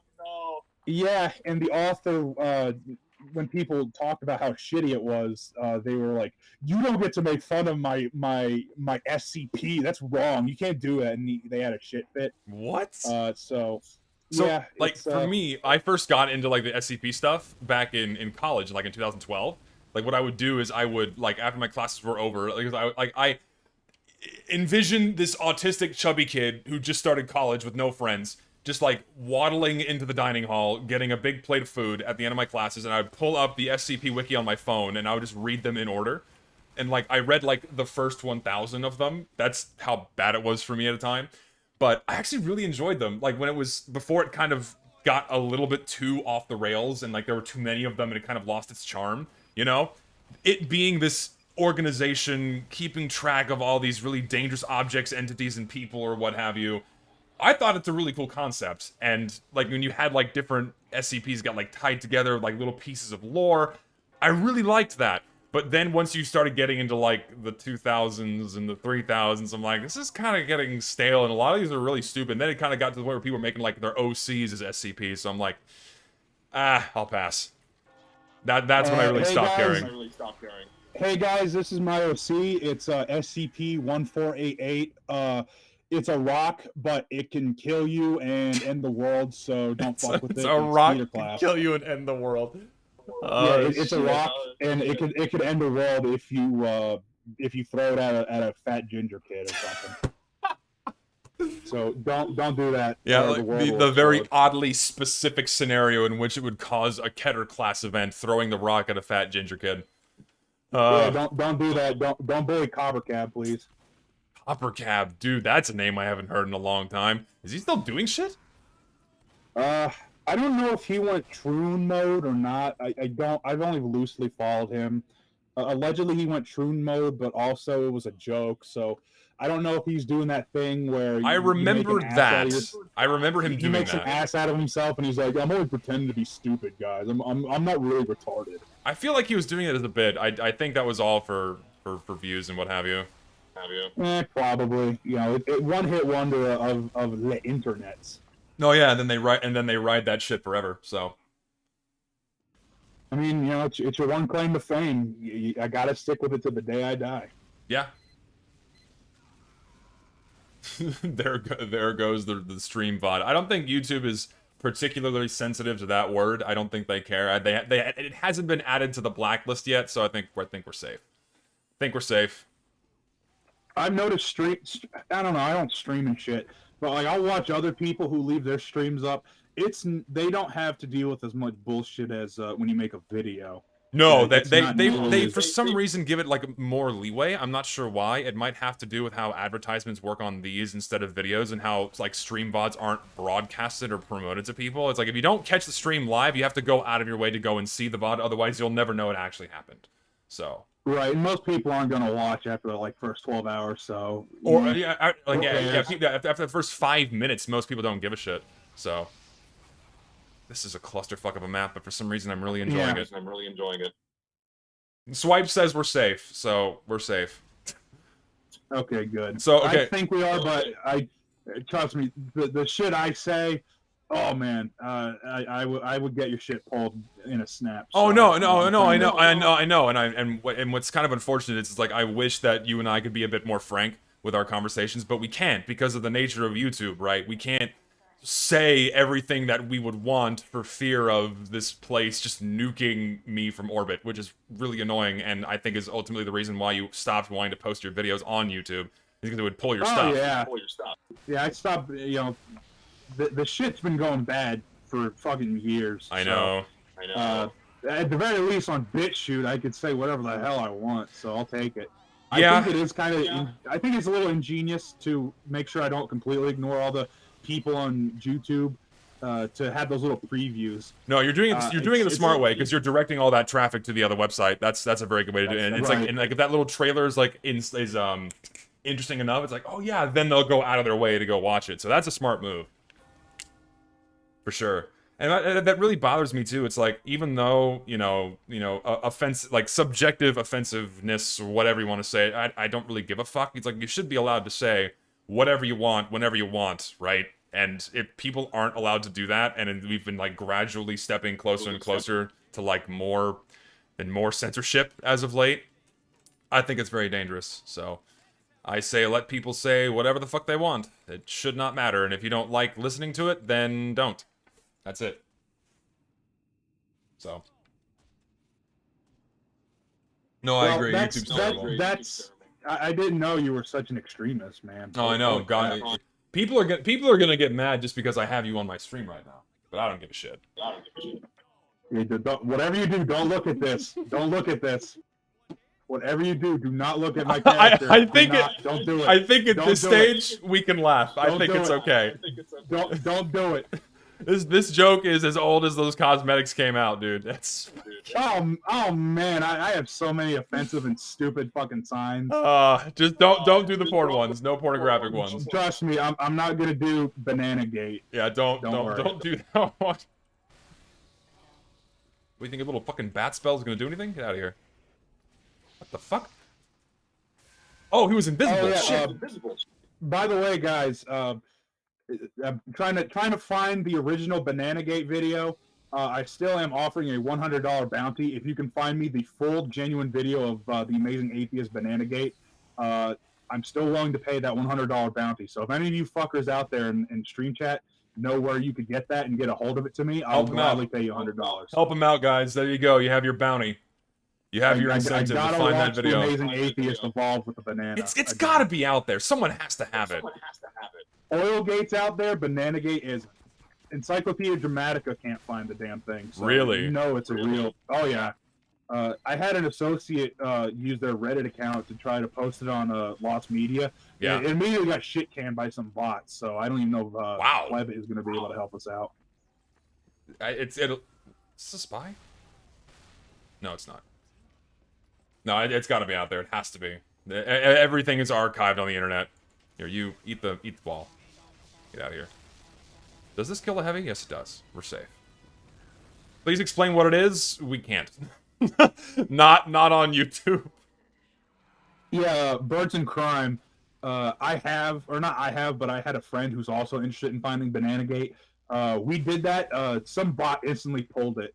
I don't know if it's because we had a suspicious link for Oilgate or not, but it got pulled immediately, which is really stupid and annoying, but what can you do? I think we have to fluff it up just so those really stupid robots that filter all that crap doesn't just shit can it. Yeah, you have to like invert it, mirror it, change the color on it, you know, tweak the audio by like 2 decibels, you know, in terms of pitch so it can't get taken down. Yeah. Oh, we didn't have the video. We just had a suspicious link. We had a suspicious link. I think it was a weird website. I'm not gonna say it unless I'm questioned, but it was a weird website that thankfully had an archive of Oilgate. So okay. At least that's around. Okay, thank God this engineer cannot aim. The amazing atheist decided to eat a banana the wrong way. Yeah, that's a safe way to put it. That's the best way to put it, actually. Yeah, Meatwad. The not get my shit revoked TLDR of that is in about I think 2011. The amazing atheist he kept a banana warm in one of his orifices, along with coffee and chocolate syrup.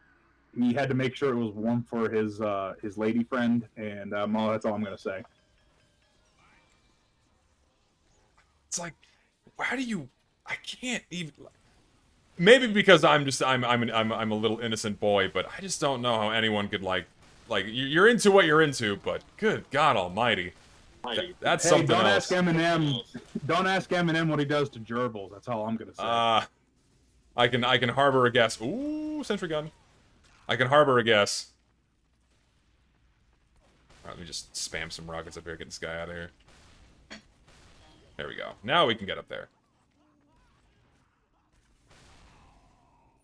I feel so bad with Zinji. Where could I send the link? Yeah, if you have the link, where could they contact you? If you genuinely have Banana Gate, not Oilgate, mind you. If you actually have Banana Gate, add me on Steam. If you just type my username, you should find it. It's got my profile picture. There you go. From Steam. So if you actually have Banana Gate, send it to me. Keep in mind, this is not Oilgate. He had 2 different sex scandals, all within the span of a couple of years. Sex scandal. Will we ever hear about the infamous Big B sex scandal? Listen, just because I was there with Mr. Hands doesn't mean I want that to be known. Oh, shit. Amazing atheist even scammed his fans? Really? Oh, yeah, big time. Many times. I think he tried to set up 3 websites, and he just took the money and ran. I think he wanted to do a show one time, but he made it a website, but then the website got shut down. He would always ask his fans for money. Like I think he wanted to hire a floozy too, but instead he spent the money on some fur coat, and he would also say like, I need $200 for the electricity bill for the month and whatnot. All sorts of scummy shit. Yeah, I've seen others kind of fall into that vein where they just do whatever the fuck they need to for money. So this was way before monetization, all that crap was big, because Amazing Atheist got into the YouTube game really early. Yeah. So this was quite unprecedented. But I'm surprised the Amazing Atheist does so well. He makes over, I think, 10 grand a month on Patreon, and his videos get absolute shit views for his channel the size. What? Oh yeah, I'm surprised too. He gets a fuck ton of money. How is he? He's earning more than me. He doesn't even do his podcast, I don't think, anymore. I think he pawned that off. You want to know my paycheck a month? I get 3 grand a month to live. That's what my fucking paycheck is. Can you fucking believe that shit? He gets 10 grand a month off of fucking Patreon. Fuck me. Ugh. Well, when you sell your soul to Satan to be an atheist, I guess you got to get compensated. All right, guys, go right. That's it. I'm starting the fucking OnlyFans. We're getting going here. Feet pics for all. $10 a pop. Customized for your own thing. So. I'm kidding. Don't worry. Oh, here's a fun question. What is worse, Twitter or Reddit? I'd say Reddit. Reddit is Really? worse inherently. How so? I would say in terms of drawing censorship and making cancellations and silencing profitable, Reddit was the host of that. Okay. Not Twitter. Twitter's been around forever. In fact, you used to be able to post some really fucked up shit back in the day. Oh, I know. on Twitter. Before they went balls to the wall with like really hardcore censorship on Twitter, you can see some wild shit. Yeah, if you found the right Twitter page, you could figure out how to make crack and how to make bombs and shit. Yeah. It's the stupidest yet funniest thing. Yeah. But no, I agree. I think I will also agree that Reddit is worse than Twitter, primarily because of how interactions are incentivized to go with whatever the flow is. You know, it's like whatever the upvote direction goes is what people will agree with. It doesn't matter if they actually agree with it or not. And so it's not an actual healthy place for public discourse. It's just whatever the most popular opinion is or popular response is, that is what everyone else will then support. Which is why I don't like it. Even then, Reddit used to be not AIDS, because they used to have different boards and shit. If you like dirty jokes, like genuinely messed up dirty jokes, or you liked controversial things, or if you fell into a very specific niche type of person online, there used to be Reddit boards for that. Yeah. Not anymore. I think the first one where I saw the writing on the wall was r/incels years ago. Oh. Believe it or not, that used to be a thing. That's a very fun board. I've heard. Yeah, that and fat people hate. Fat people hate got shit canned, I think, the same time. Yeah, I don't know. So, see, for me, I'm not a fan of just like outright bullying people, but some people, namely the people that would frequent r/incels, maybe they need a little kick in the right direction, you know? Listen, just because I'm a 4'11" manlet and you're not, doesn't mean you have the right to bully That's me. not what I mean. Listen, dude. Just because I'm tall doesn't mean I get bitches, okay? I guess we equal out because the Norwood Reaper's coming for your soul, so I think we're even. Yeah. That makes us fair. This fucking get out of here. How did I not die? Well, I died, but I got him first. But yes, I do. I do have a girlfriend now, but it's only a very recent development. So before then, there was no hope. There was a Young Turks video I saw, which bullied me for that. It was suggested a while ago, and they made a big stink out of this. Allegedly, some incel community board member, one of the bigger ups on an incel website, got a girlfriend, and then the Young Turks, of all things, decided to cover that for some reason. So weird. Saying how like, is this the end of incels? What does this mean? What does this mean for all the lonely bros out there? To me, it's just like some dude got his act together and finally put himself out there, did what he needed to do to like find a girlfriend, and then boom, he's good to go. I don't know. I find it really silly, like how like offended other people on that board get, like when someone finally like succeeds in life and finds a partner. Like, great, they should be happy. It should be a place where like dudes help each other and to not be miserable and alone. But no, it's a place where people just go and laugh at them, which is kind of sad. And most people, I think, are gonna enjoy hell because they like watching others suffer. Yeah. That's what a lot of incels are. They have a lot of gripes, and I do sympathize with a lot of incel bros because it is a shame with some of the issues going on. Trying not to get into too specifics here. I think it's worth discussing because there are a lot of more modern issues with dating that turn off dudes from even wanting to try. Right? There's a lot of stuff floating around, especially that stuff being driven by social media, where it just makes it fucking like almost borderline impossible to even seem like you're gonna meet someone worthwhile. Right?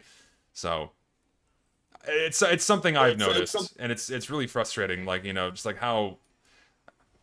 I'm trying to find delicate ways to put this. Because, yeah, you bring up what? Chat knows what I'm talking about. I hope. Yeah, my brother Gaggy here says incel for life. I feel you, man. Mm-hmm. Incel for life. The day where Chad and Stacy mocked me for shoving me into a locker is gonna end. Trust me, bro. The day of the incel, bro, is coming. It's over. They have a spin bot on It their is team? not over for us. It is over for Chad, and it is over for Stacy. It is not over for us. The day of the incel. We will rise. Forgot how stupid the Tomislav is. God. Sometimes I do feel like this. What? Get your ass in there. I got Uber. Oh, you do? Okay, let's do it. They're all chilling out over here. This guy's just gonna air blast us away. Yeah, Oh. don't get air blast. Don't give that guy the ego boost. Hold on. Where? There you are. Get out of here. Spike. Oh, good call. He's dealt with. Where'd that pyro go? He's still down? He's still down here. He has to be. Oh, they have a whole bunch of stuff down here. There you go. Can't the Nice. teleporter be really off? I just reactively destroyed it. I know it. I don't do that enough. I always destroy teleporters immediately when I finally have the opportunity to do a little bit of trolling. I don't do it. Oh yeah, I forgot. Yeah, I forgot that you don't like the Tomislav. I forgot about that whole debacle. Have never used it. I see it as a downgrade. I agree. I think it is. Call it Ian, I ain't lying, definitely. I do not care for it. I will use every minigun except the Tommy crap. Never will. Like Never. sometimes I use it when. Sorry, go ahead. I just said stock is king. See, for me, sometimes I use it when I feel like I need to move faster, but then after I play with it for a little bit, I'm like reminded that if I was using stock, it'd be almost no different. So like now I'm gonna go back to using stock and experience no difference. A lot of my engagements are roughly medium range anyway, so I like Yeah. those extra spraying bullets. I don't care if it's a little tighter with the spread. I don't really give a shit. Oh crap! I just got griefed. No, yeah, and I don't like care about the that. firing rate is another thing too. The firing rate is really what gimps it. So it's like there's no real reason to use it if you're the only rare instance where it's better is like in the point blank heavy v heavy scenario. You know, beyond that, it's like why. And that rarely happens anyway.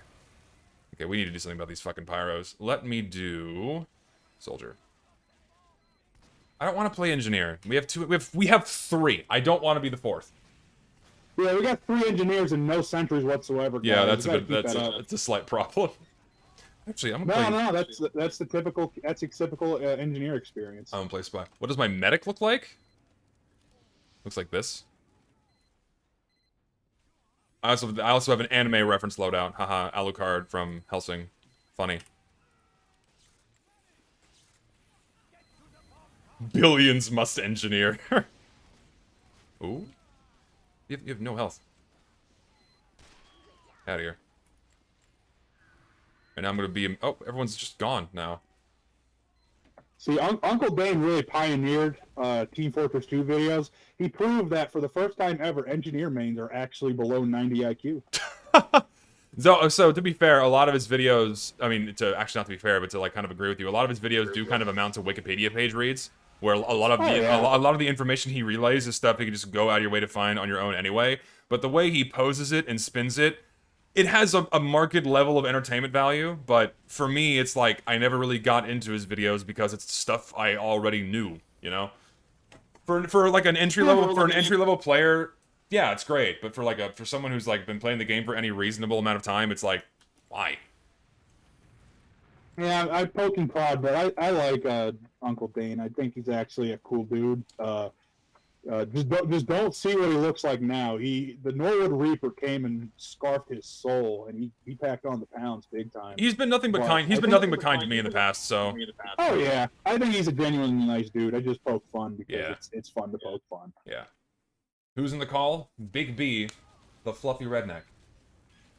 He makes YouTube videos. Not YouTube. He makes videos, but he used to do YouTube, but now he does BitChute because YouTube sucks. So his fan base has gotten worse. I think that it's not a matter of the fan base getting worse. It's just a matter of once you get a fan base of a certain size, it's just,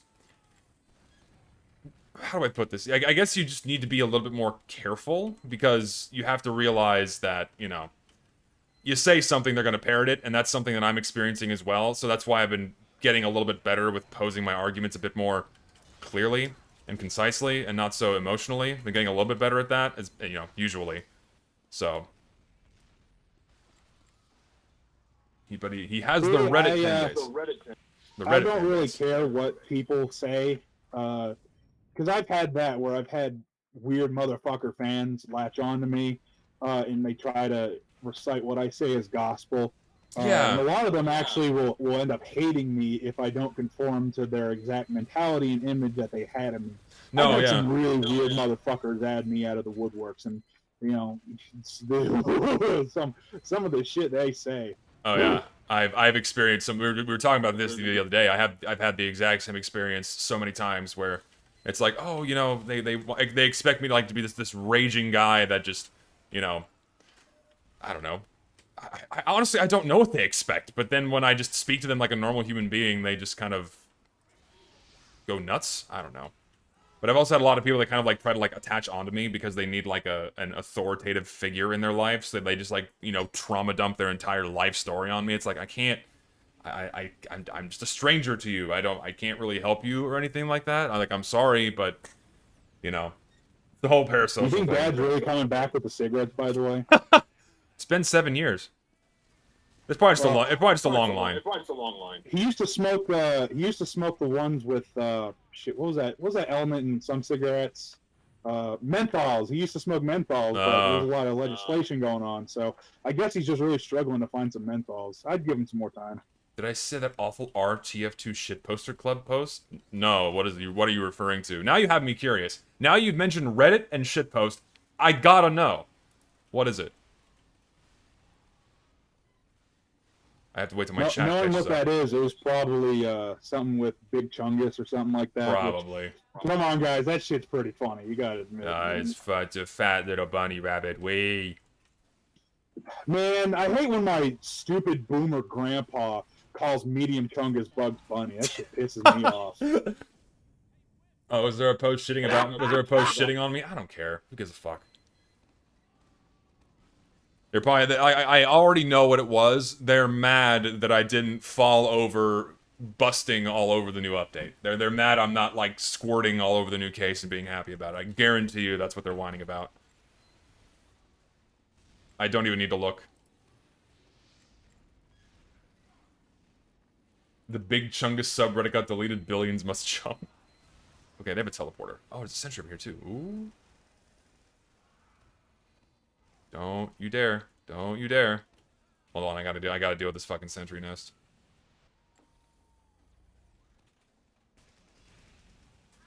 God damn it. Alright, I gotta ask you. What? How down are the clown with you with Insane Clown Posse? Are you a fellow Juggalo homie? Dude, to be purely honest, I know nothing about them. I've only seen. I only have like a surface level engagement with like the meme. I have no idea who they are. I don't know what they do. You think like an Insane Clown Posse is a joke? That's all I know it as. That's all I've only seen it as like a meme. I don't know. I honestly don't know what they do. Come here, motherfucker. God damn it. Hey man, you gotta. I'm still trying to go to the yearly gathering of the Juggalos, but they always add it in the Midwest, middle of fucking nowhere. So. Wait, are they like a band? What do they do? Oh yeah, they're a rap duo from Detroit, Michigan. Very late '80s is when they started, but the mid '90s when it took off. They do like horrorcore and rap and shit. But the thing that I think drew them to a lot of attention was they weren't seen as conventional. They're kind of seen as like white trash and not very good and sleazy. But sometimes you want some sleaze and sometimes you want some stupid. Yeah. They partake into that quite a bit.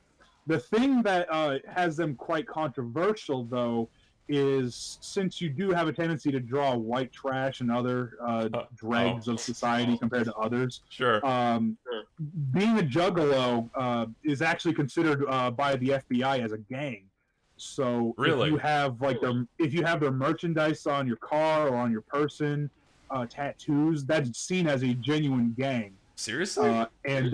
Oh yeah, and some people have committed crimes, but they also they Like- claimed to be juggalos or they had juggalo attire on or something during the time. So See, like I technically- like the definite like there's a like juggalo means something completely different. There's a like a different definition for it, but like these are. Hold on, I have to remind myself what You're it probably means. thinking of gigolos. Gigolos, probably what you're thinking of. Oh yeah, I A am thinking of juggalo is that. a juggalo is just a fan of Insane Clown Posse. Okay. So if you like the music and you're down with the clown and you know whoop whoop, I see all the whoop whoops going on in chat, then you're technically a juggalo. I fuck with the music. I don't care. I Okay. like some of the music. I can't help it. I love music. I mean, to be fair, there are other musicians whose fan bases are basically cults and gangs at this point anyway. So why are they no different? You have people. You have people committing literal crimes in the name of Taylor Swift. Why isn't she? Why aren't her fans and her symbolism considered gang signs? You know? Oh fuck! I forgot about that. Violent J's daughter's a furry, and she made a furry video. How some fursuit company they Wait, gave what? her a bad fursuit, and then Violent J and his daughter did an actual video on some big platform. I think it was their YouTube channel where they bitched about the low quality of the company's fursuit. Wait, what? Yeah. Okay. His daughter's a a furry. She got some fursuit. The fursuit was apparently a bad quality. And Violent J, he used to be the fat one of the duo. Yeah. And his daughter, they made a video about how the fursuit company was bad and trash and all that. Oh, that shit was funny. This was a few years ago, maybe like 4 or 5 I'm years completely ago. unfamiliar with this, but it sounds amazing. I think the coolest and fucked up thing was Insane Clown Posse actually got signed onto Disney, believe it or not. Actual Disney signed Insane Clown Posse up because they thought it was a kids thing, probably because of the clowns that they featured, or symbolism and all that. So there is, in theory, Insane Clown Posse merchandise that have been officially licensed by Disney. But once the executives and the higher ups at Disney figured out what Insane Clown Posse actually was, they pulled everything. That's fucking hilarious, dude. I'm telling you, man. They've been around for a long time. The history is fucking great. I should look into this because I'm completely unfamiliar. I'll have to take a listen at some point. So in Jesus. theory, there are chat. There is a possibility that some Disney-related merchandise of Insane Clown Posse is The out Disney there. brand is on there. I wonder how much that'd be worth. Yep. That's a good question because I don't think they were ever actually sold. I think they were pulled 1 or 2 days before they were officially supposed to be sold. I mean, So they a lot of them, probably. So go ahead. they're probably a pretty penny. Then again, they could have been destroyed. We don't know. Maybe Either- they got, Either they could have gotten destroyed, Atari ET'd for some reason. Yeah. either destroyed or sent to Africa, like all the other like unused prints, like because they print like all the Super Bowl winner shirts and shit before the Mhm. game's actually decided, and so they end up with like thousands of useless shirts, so they just ship them all to Africa and just like sell them for like a penny a piece or something like that. Right. That or they did what they did with Atari or ET for the Atari, and they just buried it in the middle of the New Mexican desert. There's the pit of Atari ET games. Yeah. That was legend until fairly recently. Decades, they thought it wasn't real and it was speculation. But Nope. who would have thought some dumb video game almost sank an entire industry of video games? Fucking amazing. I do find it interesting that they've stopped making a video game for every movie that comes out. That used to be a big deal. Remember, like when every game when every movie had a video game, every single one. Shovelware, yeah. Yeah, shovelware. There's shitloads of them. Like A Bug's Life had a game. The Matrix had a game. Like all of them. Just like I kind of miss those days because they were just so shit, but also just so fun to experience the garbage. Like one of my favorite ones was there was a Lion King platformer. I forget which one exactly, but holy shit, it was bad. Oh god. But it was like the kind of miserable experience you keep going back to because of how fun it is, because it's just like that bad. Oh yeah, Team Fortress 2. Amen. There you go.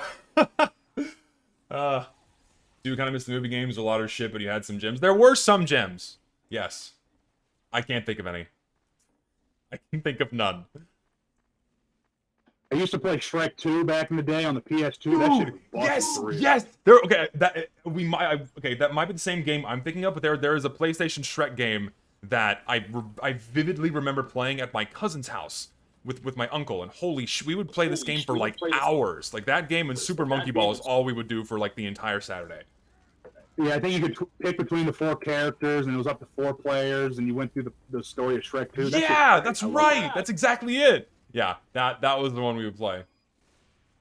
There was one I found. I have a DS cartridge of a Code Lyoko game, if you can fucking Oh, believe it. dude, you mentioned Code Lyoko, and my entire childhood's come rushing back into my head. That show was nuts. I watched it all the time. Man, that shit was slept on so heavy. I know, it was so Code good. Lyoko was great. Oh my god. I gotta go back and watch that shit because I'm only remembering bits and pieces of the show, and of course my perverted brain only remembers the scene where they get locked in like the room that's getting progressively hotter. That's the only one I remember. Help me God. Man, you want to talk about a fucking fetish show? Totally Spies was Oh, fucking, dude, what Totally the fuck? Spies was another one I loved when I was a kid. Like, looking back on it now, oh yeah, there was a lot of cleverly disguised fetishes in there, but that was a fucking great show when I was a kid. Hey, yeah, but we all know the original one, Willy Wonka. If you guys know what I'm talking about, can I see a blueberry in chat? Let me see them blueberries. Shut up, no. Shut Bring up. them blueberries, boys. People still commission art of that. Can you believe that? Like, there's still an internet subculture of people who are into, like, the blueberry. Who can blame them? But why? Like, I understand being a fan of heavy ladies. Like, you know, there's a market for that, but I don't know, dude. It's just, again, you're into what you're into. I don't care, but I don't understand it. Where's my blueberry bitches at? Let me see them. Fucking people are posting. Oh, no. Oh, hell yeah. We got our blueberries. God damn it. Get this fucking guy out of here. Oh, you have no health. You have no health. I should be using a shotgun. He gets out! You got a whole wall of blueberries now. Thank you. Oh, fuck yeah. Oh, shit. No! No, I hate that. Billions must inflate. And I read it because I had to. Billions must inflate. Dump it. Pump it. You're telling me 6 million got juiced? I'm sorry. I was too far. Oh, God. I want to laugh, but I can't. Oh, shit. That was too far. I'm sorry. Oh, God. Oh, this is gonna get me in hot water later, but I don't care. It's funny. Oh, fuck. Hey, take your shit out on me. Zesty didn't do nothing, all right? But because I found it funny, people are gonna be upset. Nah, yeah, you know, square up. Meet me at 6 Wharf 2 Avenue, New Jersey. Meet me up. We'll fight. It's We'll funny. fight. It should be okay. Oh no.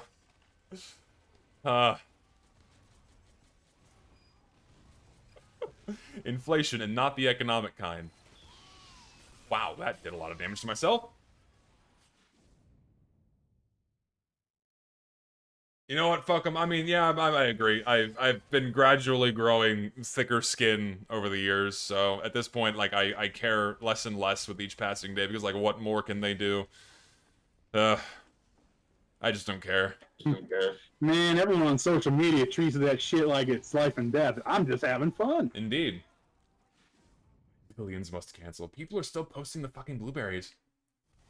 I'm telling you, all my blueberry bitches out there. There's many of us. Blueberry. I'm gonna store that as a Steam alias for later.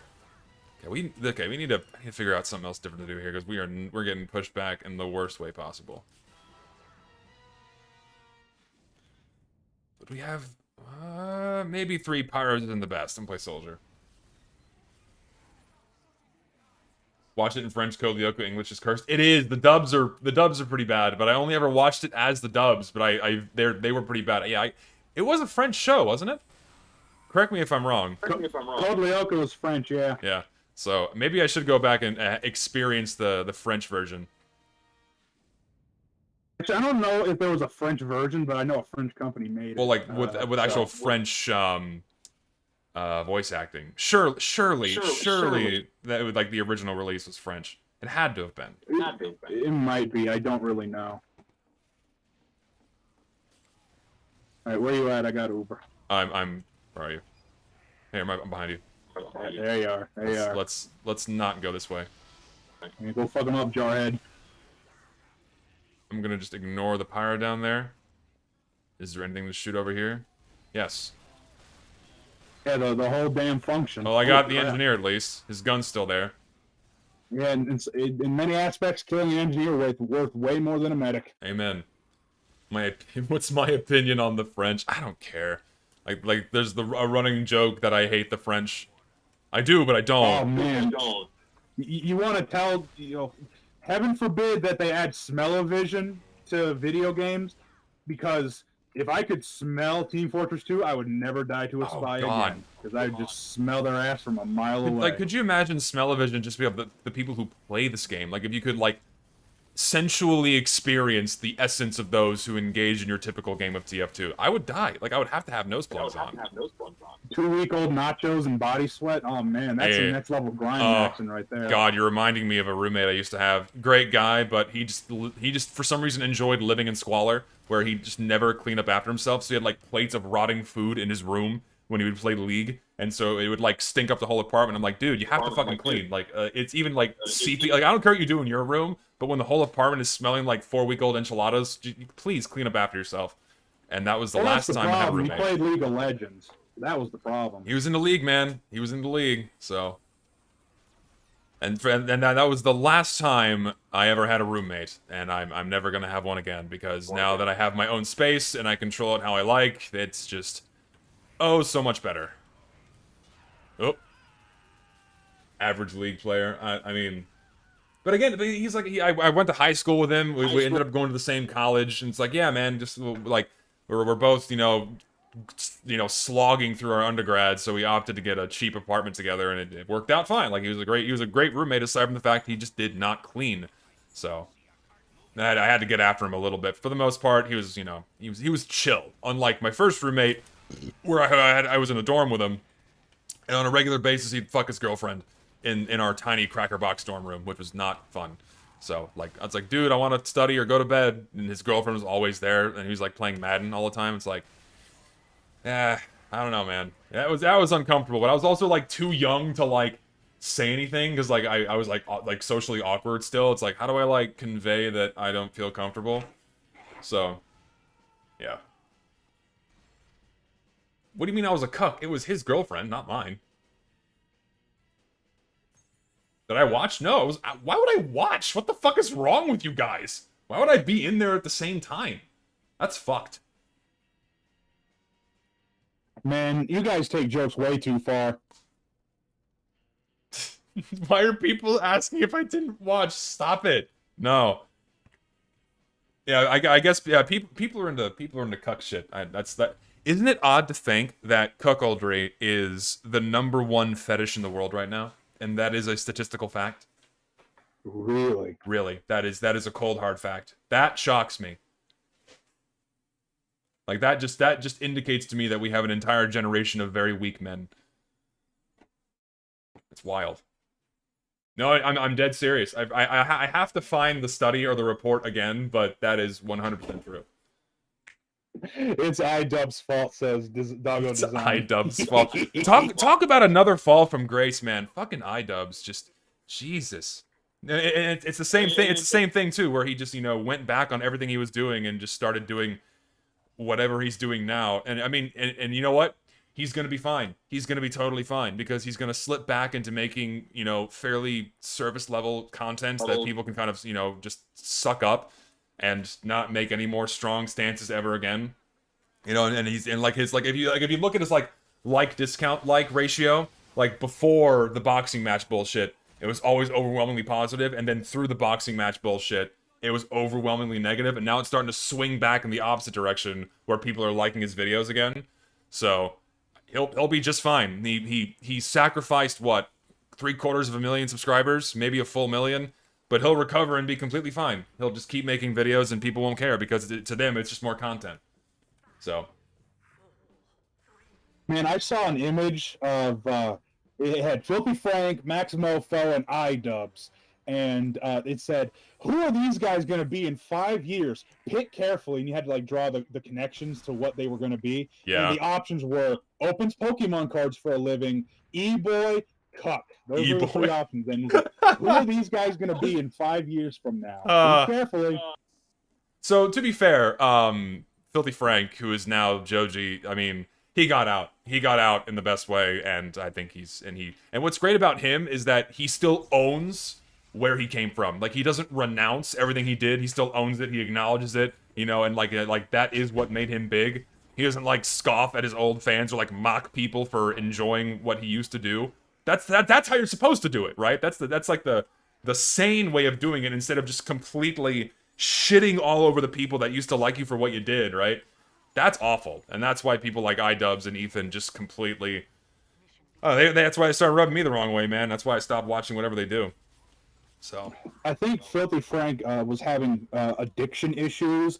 He was abusing substances, and he was having health problems because of the Filthy Frankism. He said, I think I don't know where I've read it, but he said like half the time during the end of his Filthy Frankisms, he would be shit-faced drunk because that's how he could deal with it. Or he would be on some substance, or he would just go through so many cigarettes. It was definitely something funky. Oh, for sure, yeah. It was obviously something that was negatively impacting his health, to where he just had to stop. And I mean, hey, all the power to him. And now he's literally chasing the dream of what he wanted to do, and produces music for a living and makes his own music, which is fucking wild. So he got out. He got out. He made the hard choice and made the right changes and did the thing, and it's good for him. You know, he did the risky thing and came out on the other side just fine. I'm sorry, what did you just say? What? The Ritzy thing? Shut up! I said risky. Be quiet. Be quiet. I think you're just it's that true nature shit. Like when someone says something that they're not supposed to say, you just did that. No, I said risky. You just had a Freudian slip right there. Oh my god. So, it may be an observation for anyone who's been watching my streams for a while. I tend to talk over myself a lot. And I'm not coping, alright? Like, I'm not making an excuse. That's why it sounded bad. But, I fumble a lot with my words when I'm not following a script, where I speak slower and I'm more articulate. Here, I just fucking speak at like 1,000,000 miles an hour and I can't fucking stop myself, you know? So inevitably, I fumble over my own word. What is this pirate? I'm not your team, dude. But so that's why. Fuck. That's why it sounded. Fuck off, swipes. I did not say. What was it? Ritzy? I don't fucking know. I said risky. I think chat is trying to sissy hypnosis you, man. You gotta be careful. Stop. Fucking. Oh, did I name? I forgot what item I had that I renamed to Sissy Hypnosis as a joke. I think it was an unusual, but I can't remember. That's right. Yeah, as a joke, guys. Hey, what would Yoshi's eggs smell like if he pooed them out as a joke? Okay, that's oddly specific. It's some Tumblr post years ago where they said that, yeah. As a joke, guys, what would Yoshi's eggs smell like if he pooed them out? Yeah, so when people do something oddly specific like that, you know it's not a joke. Mm-hmm. You know they're being serious. Someone just puts question marks in chat like, what? So okay, yeah, apparently, yeah, that was a post that someone made. Swipes is fucking confused. He has no idea what's going on. Yeah, guys, if you're new to the stream, welcome. I hope you welcome. Yeah, welcome to all my new subscribers to my most recent video. This is what you're gonna get from here on out. Oh fuck. Get out this fucking. Okay, listen. You don't have random crits. I do. You will die by my hand. Come here. God damn it. Now people are saying annoying stuff in chat. Don't talk about my armpits. I'm very self-conscious. Very yeah, sweaty. guys, you're weird. What the heck, guys? Talk about weird crap. Get out of here. Oh, Christ. I see tomboy or femboy in chat. You know my stance. You know my stance. I didn't know what someone said it. I didn't know what the fuck a skibbity toilet was until about like 2 weeks ago. See, me neither. Me neither. Like, what fucking blows my marbles is this is the shit you would see back in like 2011 or 12. It would have like a few million views because it's kind of silly, but I would not have fucking expect over 100 million views on the first one. That guy has over 30 million fucking subs, and he just does Gmod shit. Really? That blows my fucking mind. 100 million plus views on some of them. No and fucking way. Late February was the first Skibidi Toilet too. That blows my fucking mind. I think it's a lot of Russians and Eastern Europeans, personally, who just think this is the funniest shit ever. But I'm still mind boggled. No, I think it's kids. So huge. I think it's kids, dude. No, I think it's kids watching it over and over again. That's a close second. But fuck, For the some most reason, viewed has Russians really 200 million? Oh my god. Russians really love Gmod shit. Probably because Half-Life 2 looks exactly like how their home does. Oh, it's kind of okay. That's frankly true. Frankly true. See, I think that's what Half-Life 2 is. I think it's some Eastern European city. It is. It is. That's where the inspiration is from. But no, yeah, it's like I want. How much fucking money are they getting from that series of videos? It has to be ludicrous. Oh man, I hope that guy's laughing to the bank. Oh, you know he is, man. You know he's like, what level of production value do you need? You're just making something in Gary's mod. You need one guy to do this, and he's making a shitload. Listen, and I don't fault him for riding off into the sunset with the money, man.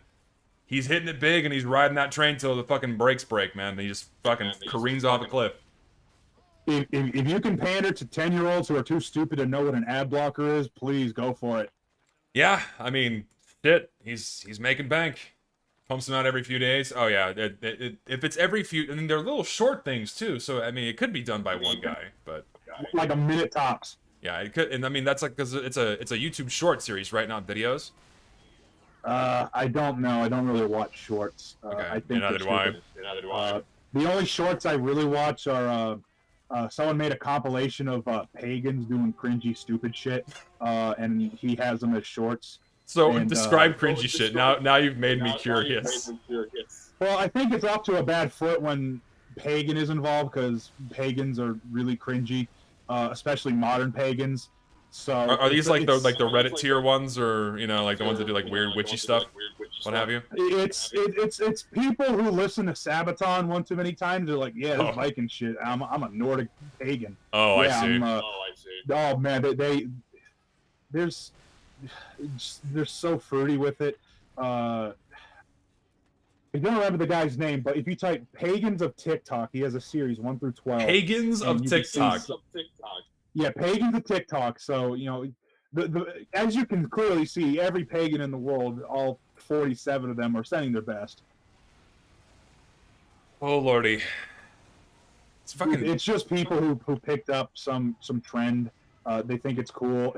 It's kind of like when everyone in high school who said they were a Buddhist because they read the Wikipedia page. It's that, but they're more cringy than that, if you can believe it. Did you hear about the guy on TikTok who encouraged every single witch on the platform to curse him, and for some crazy reason, nothing ended up happening to him? Who'd have thought? Who'd have thought? No, but I did not hear about that. But I mean, does it, like, for me, with my own, personal belief system, I don't really believe in tampering with things you shouldn't be tampering with. Like ghosts and shit and demons and shit. You don't poke that bear, because in my mind, and for me, they're very much real things. You respect them for what they are, and keep your distance. You don't mock them or make fun of them. But some of the witchcraft shit I've seen is really goofy. Man, I am not gonna go out of my way to fuck with some spirit. Fuck no. No, dude. Like kids who play with Ouija boards and shit. Like I just. No, fuck no. I've never touched a Ouija board. And I never will. Fuck that. No, dude. That's just like a gateway. That is like a. If you want to really ruin yourself, have like a little personal portal to hell, or a place where people shouldn't be, or people shouldn't be talking. Fuck that. I don't understand people who get into it. It's freaky. And you tempt fate. Some guy in chat said Ludic Path is the channel. Yeah, if you want to cringe at fat balding manlets get mad or do really stupid pagan shit, check that out. 1 through 12, they're all really good. I hope the guy makes another video. Yeah. I'm anticipating for the latest cringe of the pagan LARP. See, you see, my friend, you call it superstition nonsense, but like, even though as cliche and as expected as this sounds, if you yourself have not had an experience, and most people never do, But if you've yourself never had an experience, then you'll never really understand it, or like really have like the inkling of there being more beyond yourself. And I have. Like, have you ever experienced anything like spooky, supernatural, ghost, what have you, Big B? Because I have. Supernatural, spooky, not necessarily. One thing though that I don't, one thing I had was, I was maybe like 8 or 9, and I was on a parade float for a local town, and I was on the football team. Excuse me. You're good. And we were throwing out candy and shit, and I tripped on the float, and I would have landed face first onto the asphalt when the float was going 10 or so miles, but I didn't. I felt something pull me up before I face planted, and that really would have fucking hurt. I don't know if I was holding myself up, but I don't think I was. So I think something saved my ass from a really painful experience that day, and I'll never forget that. Yeah, and that's like the type of experiences I'm talking about. It's like either you have something that's like, by God, a miracle, and your ass is saved, or you experience something very scary. Yeah. And for me, it was the latter, where I've experienced things that are very scary. So the freakiest thing that ever happened was to me and my entire family, where if you're out in West Texas, there's a town called Fort Stockton. It's a small town, podunk town. You're 90 miles from any major civilization center. And there's a hotel there called the Hotel Olympia, is the name of it. It's Spanish for clean, I believe. And this place is built partially on top of a Native American burial ground. And we didn't know that. We didn't know that shit until after we left. So, the night we stayed there, it's weird because it's like stereotypical shit. Like you know, at random instances, the room would feel cold. Your hair would stand up. My mother was taking a shower and like someone grabbed the curtain or grabbed her. Same thing happened to my sister. And then at some point in the night, all of us got so wigged out, we all ended up in the same bed. And there was something standing in the doorway looking at us. We didn't know what it was, but it was very clearly there. And then we hightailed it out of there the next morning as quickly as we could. It was fucking terrifying. So, and after that, I've never doubted or been skeptical of any of that shit for the rest of my life, because it's just, ugh. That made it real for me. You know, you don't go looking for trouble. Trust me. No, don't do You're gonna that. thank yourself. Just don't fucking do it. Yeah, if you look for trouble, you're gonna find it. Oh fuck yeah! So someone by the name of Sloshua says, "Say hi to Big B for me. He's a good friend." Is he a good friend? Oh, what's up, What's up, Josh? How you doing, man? There you go. Also, someone said my friend was chilling on a cabin porch. Hold on, I gotta expand my window so I can read this donation. My friend was chilling on a cabin porch. It was like a searchlight was illuminating the mountain from above. Had a friend who witnessed it. Didn't bring his phone though because he just wanted to hang out. See, I feel like that's treading. Do you believe aliens are real? I think yeah. One quote that fucks me up more is we're either alone in this world or we're not, and both are equally terrifying. Yes. But I do think that there's, you know, I think with all the shit out there and the shit we don't know, yeah, I think there is. I think, funnily enough, I think we know less about the ocean, our oceans, than we do with other planets and stuff we out have in the universe. we have viewed less of our own oceans than space is what it is. Like actual photos and eyeballs and video and what have you. Well, good thing the Earth is flat, so. Yeah, good thing. Yeah, thank God. We can Listen. Where's the fucking curvature? I put my ruler on the ground. It doesn't bend. It's flat. Come on, guys. When I look like these globetards really are lacking. Come on. Dude, that whole flat like YouTube was really pushing that shit for a while, like the whole flat Earth people and what have you. I remember watching a lot of those videos. They're fucking wild. Based dinosaur earther. But no, hey man, I saw an atheist planting dinosaur bones the other day, so yeah. Oh shit. See, but for me, like when it comes to the aliens and shit. I think that's real, mainly from my perspective on that is the universe is so vast that statistically it's impossible for there to not be something else alive out there. Maybe not intelligent life that can like reach here, but there's definitely life elsewhere than on Earth. Just by pure statistical chance alone, it has to be. And if it's not right now, definitely at some point in the past when humans weren't around, right? Or when life didn't exist on this planet yet. So, that's what I think.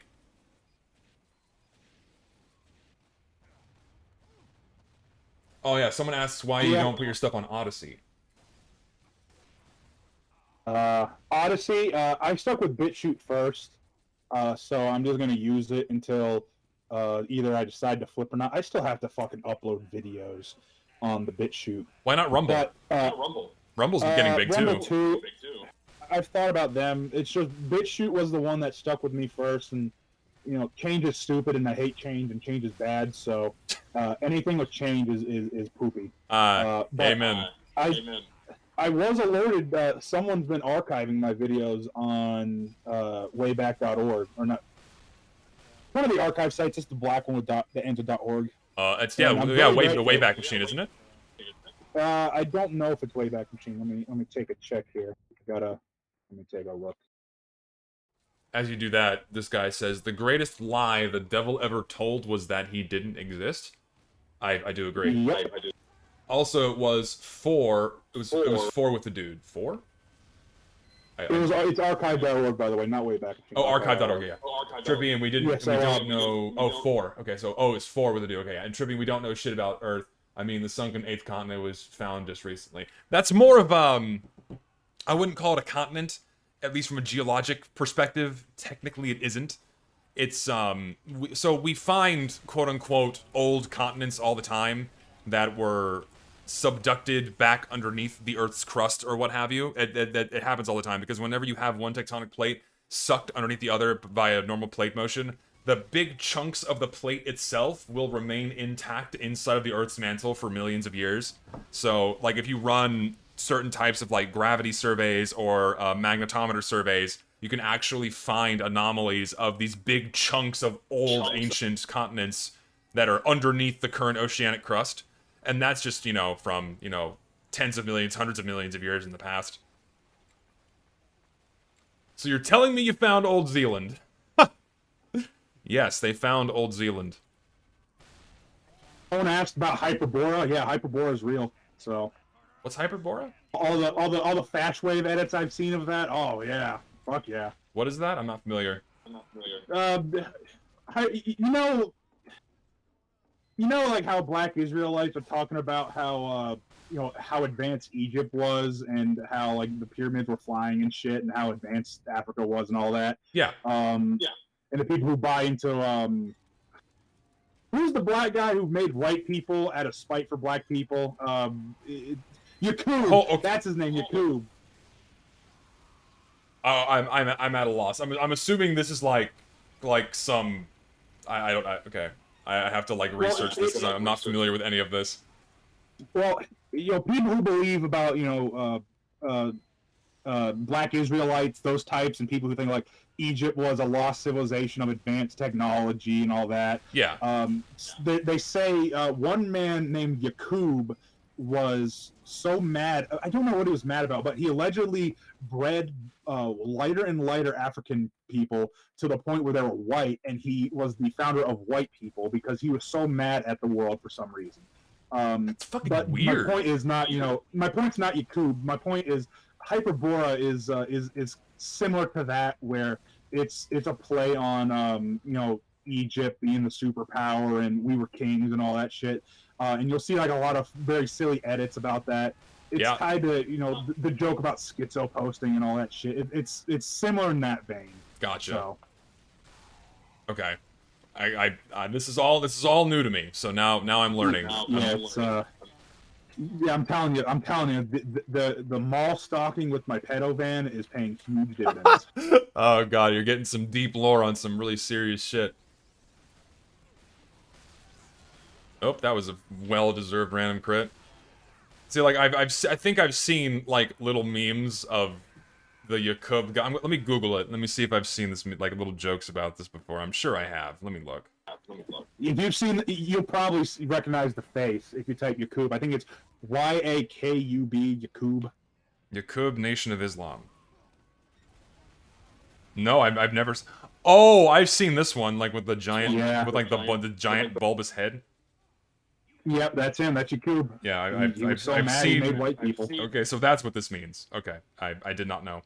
Now I know. Yeah, that's that's tied. Yakub, my homie Yakub. Thanks for blessing us with our existence. Good God Almighty. All right. Well, I've been properly educated today. You learn something new every day. Why? Okay. What is with me? And I keep running into the game and dying like an idiot. We're just having so many interesting political discussions about Yakub that I it know. takes away from our Team Fortress 2 experience. Hey, Chad, you want to talk politics for a bit? The answer is no. The answer is no. Will this be on the exam? Yes. You will all be quizzed on this tomorrow. Be sure to study.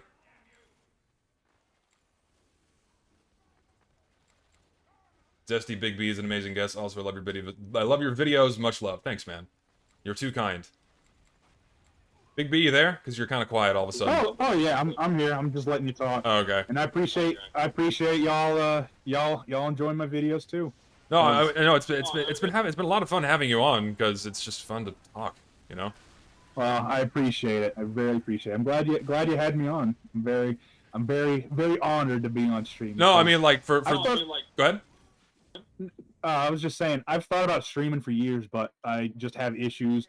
I don't get OBS and I get mad at it.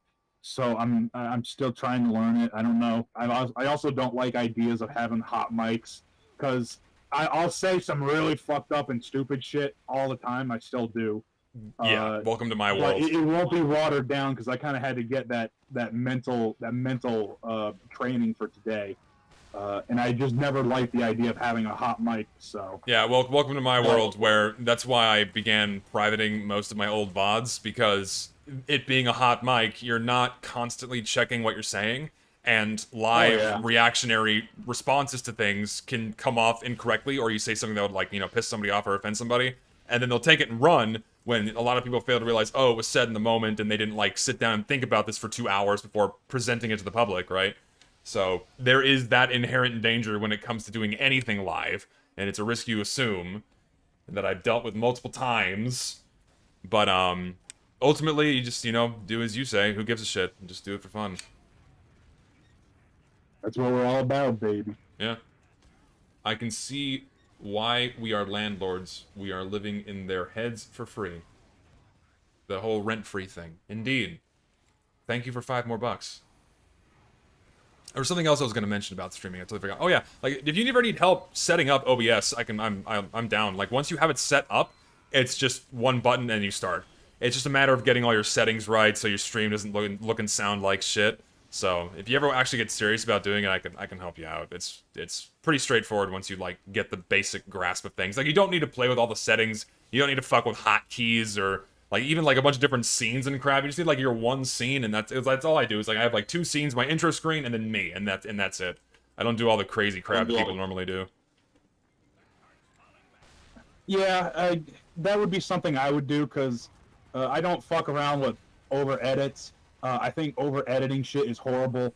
If I want to watch a clip of Family Guy or Boondocks or Sopranos or some shit, it'll be overly edited. It'll have captions pulsating and all this other crap, and it just turns me off. Videos I do, I try to make them something you would listen to, and you'd either do something in the background or I want you to listen to what I have to say over overly editing. Plus, it just takes up more time and effort. Absolutely, yeah. And that's something I always try to do with my videos, is if I'm showing something on the screen that isn't gameplay, it's something that I intend for people to look at that is in line with whatever I'm discussing. I don't do extraneous random shit or like, you know, the only rule that I abide by that I guess is more in line with like modern over-editing is I always try to keep something moving on the screen so people realize like there's nothing wrong with the video, like the video didn't stop or something, right? So that's why I always have like a sliding background, like there's always some slight movement, so people realize that the video is still going, but like all the crazy over edits and putting subtitles and like a bunch of random flashing shit on the screen, it's really unnecessary. Like if you have to do that to hold someone's attention, your content isn't that good to begin with. Like, I was watching. I like collecting clips of Zoom bombings and stream snipes and shit like that. Yeah. And they had this one that was really funny, but it was so overly edited for some reason, and it just turned me off. Yeah. What they were doing, it was stupid but funny, but it was so overly edited and processed that I hated it. Yeah, there was a video I was watching recently about sniper balance. I think it was it P-Bean's video? Didn't he make a video about sniper balance? I might have the wrong guy, but he made one talking about sniper balance, and it was just so like it was just sensory overload. I'm sorry, dude. I couldn't watch it. It was just like it might be my fucking porn-addled brain that's been fried by other forms of stimulation where I can't handle that anymore. But I couldn't sit through it. It was so much. Blah.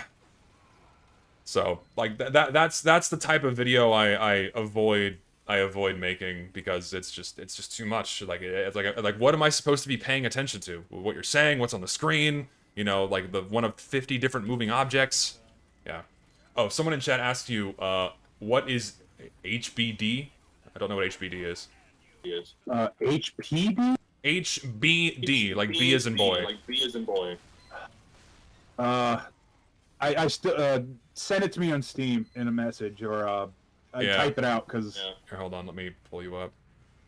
It was HBD. I don't know what that is. HBD. People are saying... I'm not sure what this is, I'm sorry. Chat is saying human biodiversity?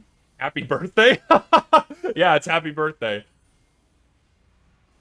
Well, I didn't know it was my birthday. Oh, they're probably talking about TF2's birthday. It's, what, 16, 17 today? 16 years old, baby. 16 today. Oh, man. Been here from fucking day one. Holy shit.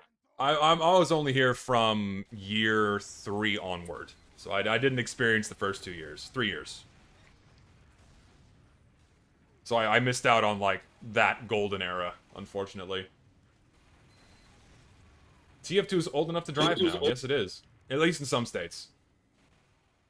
I'm a field geologist, and I saw female bear with cubs in the wild in my work area, Literal Forest, last summer. The most... Oh, dude. Fuck. Yeah, I've had... Okay, so I've had a run-in with a moose, and I've had a run-in with a bear. Both were equally as terrifying. Moose is worse, believe it or not. Oh, yeah. Oh, because they're just so fucking big, and they will not stop, right? Like, you can't play dead with a moose. They'll just keep fucking you up. A carnivore will eat you because it's hungry. A herbivore will kill you because it's pissed and scared. Yeah, because you insulted it. Yeah, that's the problem with the moose, dude. Because I was in a fucking Ford F-250, you know, these big ass trucks, and I was in Montana, and I'm driving down this backcountry road from a field site because we were having kids, I call them students, they're all like in their 20s. They're doing some field mapping, and we go. I'm on my way out, and I just come up on this fucking full buck. Huge ass horn just standing between me and the exit off this fucking backcountry road, and I'm like, oh fuck, this thing's bigger than the truck. What do I do? We had like a 2-minute stare down where it would just not move, and then he just walked away. Like that was fucking scary, because he would have just fucking attacked the car, and then that would have been it. Yeah, and he probably would have won too. Oh yeah, it would have. Like moose fuck up cars. Like the bear run I had was more indirect, where I was going down a hiking trail one day with my dad, and we passed by an intact tree on the way in, but then on the way out, it was all clawed and fucked up, like a bear had been scratching it or something. So like we were like minutes away from encountering a fucking bear on a mountain trail. So that was scary, and it was also like the added like environment where it was like super foggy that day. You couldn't see about 20 feet in front of you. Oh man, that was. Ooh, that was scary. That was a high blood pressure moment. Toby saying get a gun. Trust me. It's not gonna work against a bear or a moose. Depends on the caliber. I think for bears, 45 ACP is the bare minimum, 9mm. I mean, I'd rather have any gun than no gun, but Yeah, 45 ACP, I think, is the bare minimum for effective stopping power. Moose, I think, are tougher than bear hides. Yeah. So you're going to need a 308 or a 30-06 or something like that. And anything other than that, you're just gonna piss it off, and then it will kill you. Like, fucking, wild boars. Oh, you don't want to fuck with a wild boar either. Oh, they're oh fucking shit. Dude, they're fucking nasty around here. We got a bunch of wild boars and wild pigs in Texas. They just wreak havoc on everything. They eat people's dogs. They rip people's gardens and like rip up their fences. They kill people's like livestock and sheep. They're horrible. They'll kill people. They've killed before. Oh yeah, don't I fuck know. with wild pigs. They cause billions of dollars in the agriculture industry. Texas, I think, fucking allows biological and chemical warfare. We do, They're yeah. so fucking horrible. Yeah, they're a huge nuisance here. We basically allow the mass murder of all these wild fucking pigs because they're they're invasive, and two, they're like a pestilence on a lot of people's property. And like the joke about 30 to 50 feral hogs is not an exaggeration. Like some guys go out on like shooting sprees, they kill 50 hogs in one day because they're just fucking everywhere. It's mostly a danger to livestock. They use pit bulls to hunt them, but they put fucking Kevlar and bulletproof vests on the pit bull because they're that fucking scary and mean. Yeah, because like their tusks will pig. kill your dog, and they'll just bite and stamp them. They're horrible. Oh, they'll gore you. They'll really rip your insides out yeah. if you get a bad stab. Don't fuck with wild pigs. No. Ever. No, I got a friend of mine with a ranch out in Southwest Texas, and he has hunting parties with his friends. 4 or 5 guys go out, and one day they shot 122 hogs. Can you fucking believe that? 122 in one day, and they still have an infestation problem. It's bad. Ugh. Pigs. Ugh. They taste good though. Yeah, and they also arrest you sometimes. Clever. Oh, I missed the air shot. Get the. No, stop healing me. Oh well. Fuck. I miss my crit. Then he kills me with a crit. Shit. So you can't. There's too many killed. You can't eat them all. I mean, you take what meat you're not gonna waste. Like I know some guys freeze a lot of the meat and then come back to it later, but for that volume, no, you can't eat them all. So a lot of the meat and what have you just goes to waste. That's the fact. This fucking sentry out of here. Thank you, Spy. Jesus. Another pest that I hate, fire ants. They're terrible. Yeah. I hate fire ants. Fire ants are useless. Not native to America, North America. Yeah, they fucking suck. They cause lots of damage to cattle and other agriculture, a lot of animal husbandry. They're a big problem. I hate fire ants. Dude, ticks. Ticks. I don't have tick issues. I ain't got tick issues too bad. If you're comfortable with me asking, what state do you live in? I don't give personal information. I'm sorry. Okay, that's fine. I was just curious. Not big on that. But no, like when I was in Montana, dude, the ticks there are fucking wild. They're like, you have bushes full of ticks. Like you come across like a little shrub or something, and it's like in the shape of a shrub, but the shrub is moving because of how many ticks are in there. It's awful. Like for me, I had to like tuck my jeans into my socks and then duct tape the opening of the sock against the jean shut. And then I sprayed every inch of my clothing with permethrin. Like permethrin's like really powerful. Right. Yeah. And anything with more than 4 legs, it kills. And sometimes things with 4 legs, it will also kill, like cats. It's that fucking strong. But that shit is kryptonite for ticks. But I had to like just take such insane precaution to ensure that I don't get fucking ticks on me. And after all that, I still got ticks on me because they're fucking everywhere. And they're brought in by cattle and people's livestock, and so they spread everywhere. They're horrible. But you're lucky, like, but at least in like most parts of Texas, you don't have bad tick issues, or at least in the South from my experience. So that's good. Where's this sentry? Sand fleas are bad. Thankfully, we don't have sand fleas here. What is a sand flea? I have to Google that. Actually, don't like I talked about it like I knew what it was. What is a sand flea? Do you know what a sand flea is? Sand fleas. Oh, these guys! Yeah, there's a bunch of these on the beach. I see these all the time. Are these bad? Oh wait, did you die? Hold on. Oh, Steam died. So we lost connection to Steam. Big B is dead. Whenever Steam decides to rejuvenate itself is when Big B will return. Oh yeah, the game coordinator's down. Is there an update? Did they push another update? Maybe? I don't know. Let me bring his chat window up.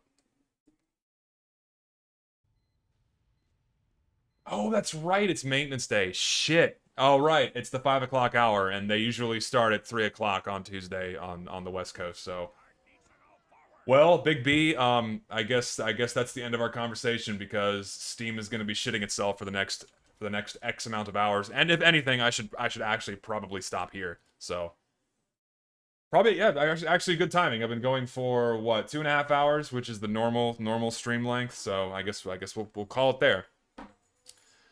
So, thanks for watching, guys. Thank you to Big B for joining. Very fun chit-chatting. Very nice guy. You know, it was good. It was a lot of fun. Why not Discord? Because he doesn't have Discord, and we didn't want to fuck with it. It was just easier to do it over Steam, and it worked out fine. So, it was okay. But, thanks for chilling. Thanks for hanging out. Thanks for all the donations today. I really appreciate it. It's very, very kind of you for all the stuff. And, it's probably gonna be a mistake for me to leave this stream VOD live, but I will leave the stream VOD live and let those who want to enjoy it later on. So we'll see how that goes for me. So if you see me getting canceled on Twitter again sometime within the next week, this is probably gonna be why. So it's not your fault, Big B. It's because of shit that I said. So. It's gonna be because, you know, it's me. But thanks for hanging out. Thanks for chilling. And I will see you guys. Dude, don't. I like how someone says screaming, dude, don't. Maybe I shouldn't. I don't know. Part of me still cares, even though I know I shouldn't. But I don't know. It's because I also don't want to deal with like the fucking stress load of people like trying to start hell. So should I? Okay. I'll ask the chat on this one. We'll take their opinion. Should I leave this stream VOD live? Yes or no?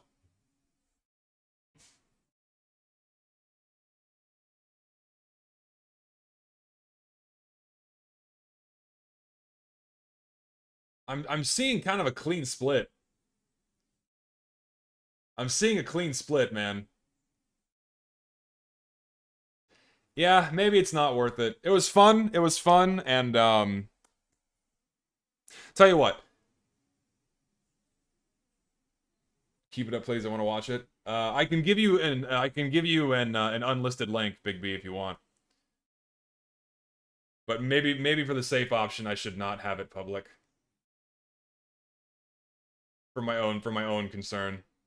Yeah, I'll keep it unlisted, and I can send you a link. Alright, I think that's a fair compromise. So, thanks for chilling, guys. Good show. All good. And I will see y'all later. Take care.